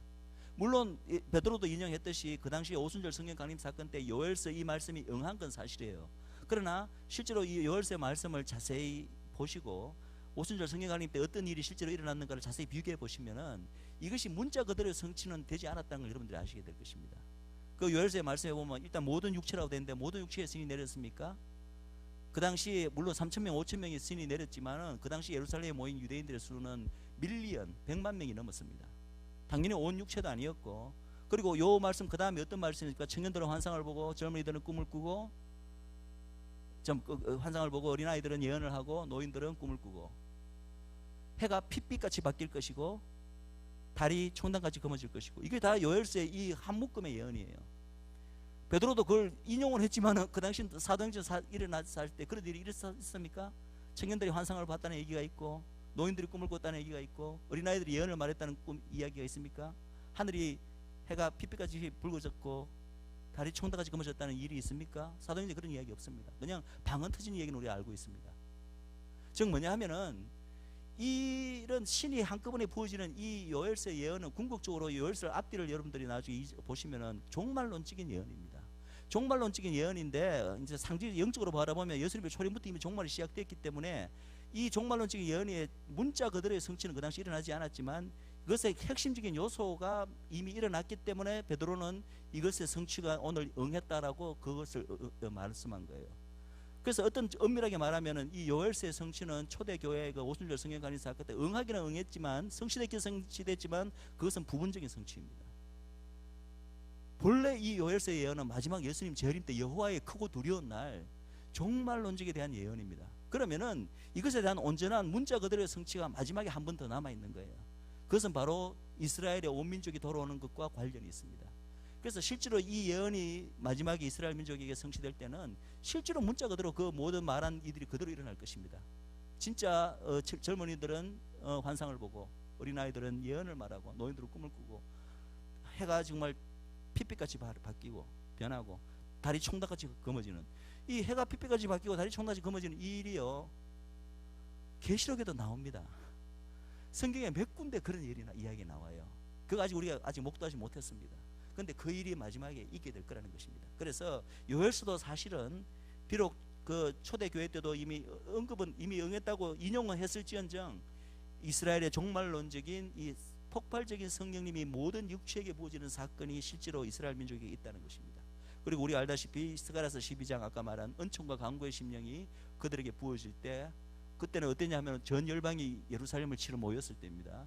그럴 때 하나님께서 아마 이스라엘 민족은 이제는 온데 어디 우군이 없잖아요. 어디 도와달라고 외칠 때도 없으니까 어디만 볼 수밖에 없습니까? 위만을 바라볼 수밖에 없겠죠. 하나님 살려주십시오. 우리 민족을 구해주십시오. 아마 외치겠죠. 그때 예수님께서 친히 오십니다. 친히 오셨고 이 옆구리에 뚫린 상처가 있는 대로 아마 이 사람들이 마침내 그때 눈이 열리죠. 그래서 보니 그들이 찌른 이를 바라보고 예수 그리스도를 바라보고 그리고 이제 바로 12장에 보시면은 온 민족이 그냥 통회하는 얘기가 나옵니다. 왜 통회합니까? 이분이 보니까 알고 보니까 자기들은 아직까지도 이 메시아를 안 왔다고 생각하고 기다리고 있었는데 자기 민족을 마지막 절체절명의 순간에서 구원해줄 이 민족적 메시아 이제 메시아라고 이제 오셨다고 봤는데 보니까 옆구리에 상처가 있어. 그 13절에 이걸 암시하는 구절이 있습니다. 당신 옆구리에 이 상처가 웬 겁니까? 내가 내 형제들에게 왔는데 형제들에게 찔렸다. 그렇게 말씀하시는 내용이 13장에 나옵니다. 스가랴서 13장에. 그러니까 바로 이분이 우리 민족의 메시아가 마침내 우리를 구원하죠. 이 메시아가 벌써 2000년 전에 오셨었구나. 근데 우리가 그분을 몰라보고 이분을 찔렀구나. 이것을 이 유대인들이 깨닫게 될 때 그것도 민족 사이에 터져나오는 이 애통과 이 회개는 우리가 그냥 열방이 하나님도 모르고 메시아를 기대하는 사상도 없을 때 그래도 우리가 예수님 만났을 때 처음에 너무나 참 이 구원의 은혜에 감격해서 눈물 흘리고 회개하고 이러는데 우리하고는 차원이 또 다릅니다. 유대인들은 이들은 이미 메시아를 알고 있었고 기다려왔잖아요. 그것도 수천 년 동안 그렇게 간절히 기다려온 메시아가 사실은 왔었어. 벌써 2000년 전에. 근데 왔는데도 자기들이 눈이 가려서 못 알아보고 있었어. 더더구나 그분을 찌르기까지 했어. 이때 그것을 깨닫고 났을 때 이 민족에게 터지는 통회는 우리 그냥 열방의 하나님의 자녀들이 처음 예수님 만나서 우리가 회개하고 통회하는 거하고는 또 차원이 틀립니다. 그래서 여기 보면은 스가랴 12장 읽어보시면 참 애통스러운 모습이에요. 온 지파별로 흩어져가 통회를 하고 심지어는 남편과 아내도 각각 다른 골방에 가서 통회하는 모습이 생생하게 그려져 있습니다. 그런데 이러한 민족적 통회가 이스라엘 민족에게 있을 것입니다. 남아 있습니다.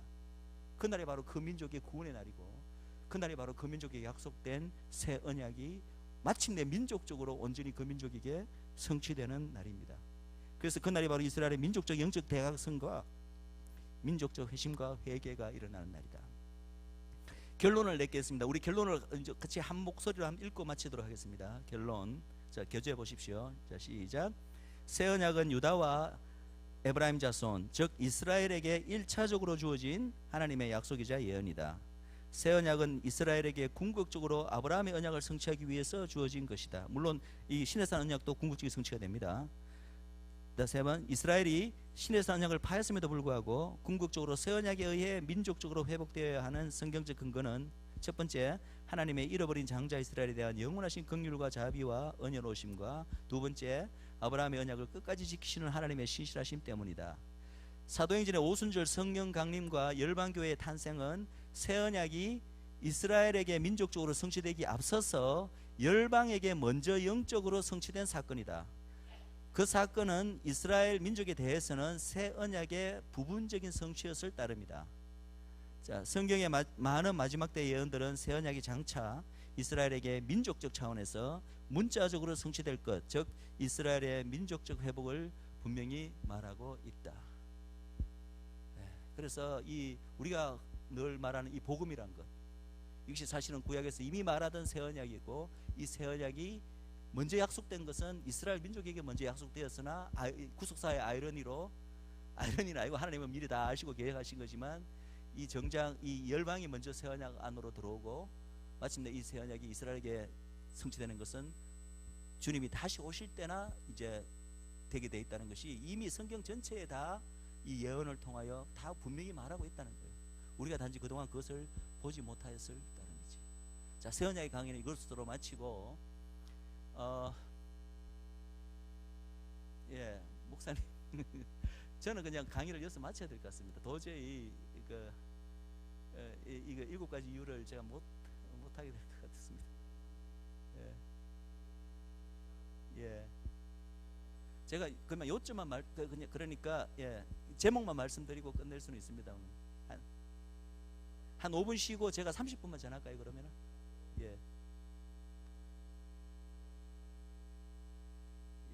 그러니까 제가 우리 한 10분 쉬시고, 이스라엘 위해서 기도해야 되는 이유 중에 사실은 한 3가지 이유는 벌써 다른 강의에서 혹은 우리 박 목사님 강의에서 몇 번 나온 거기 때문에 그냥 제가 제목만 말하는 그런 수준으로 한 30분만 제가 강의를 해서 끝내겠습니다.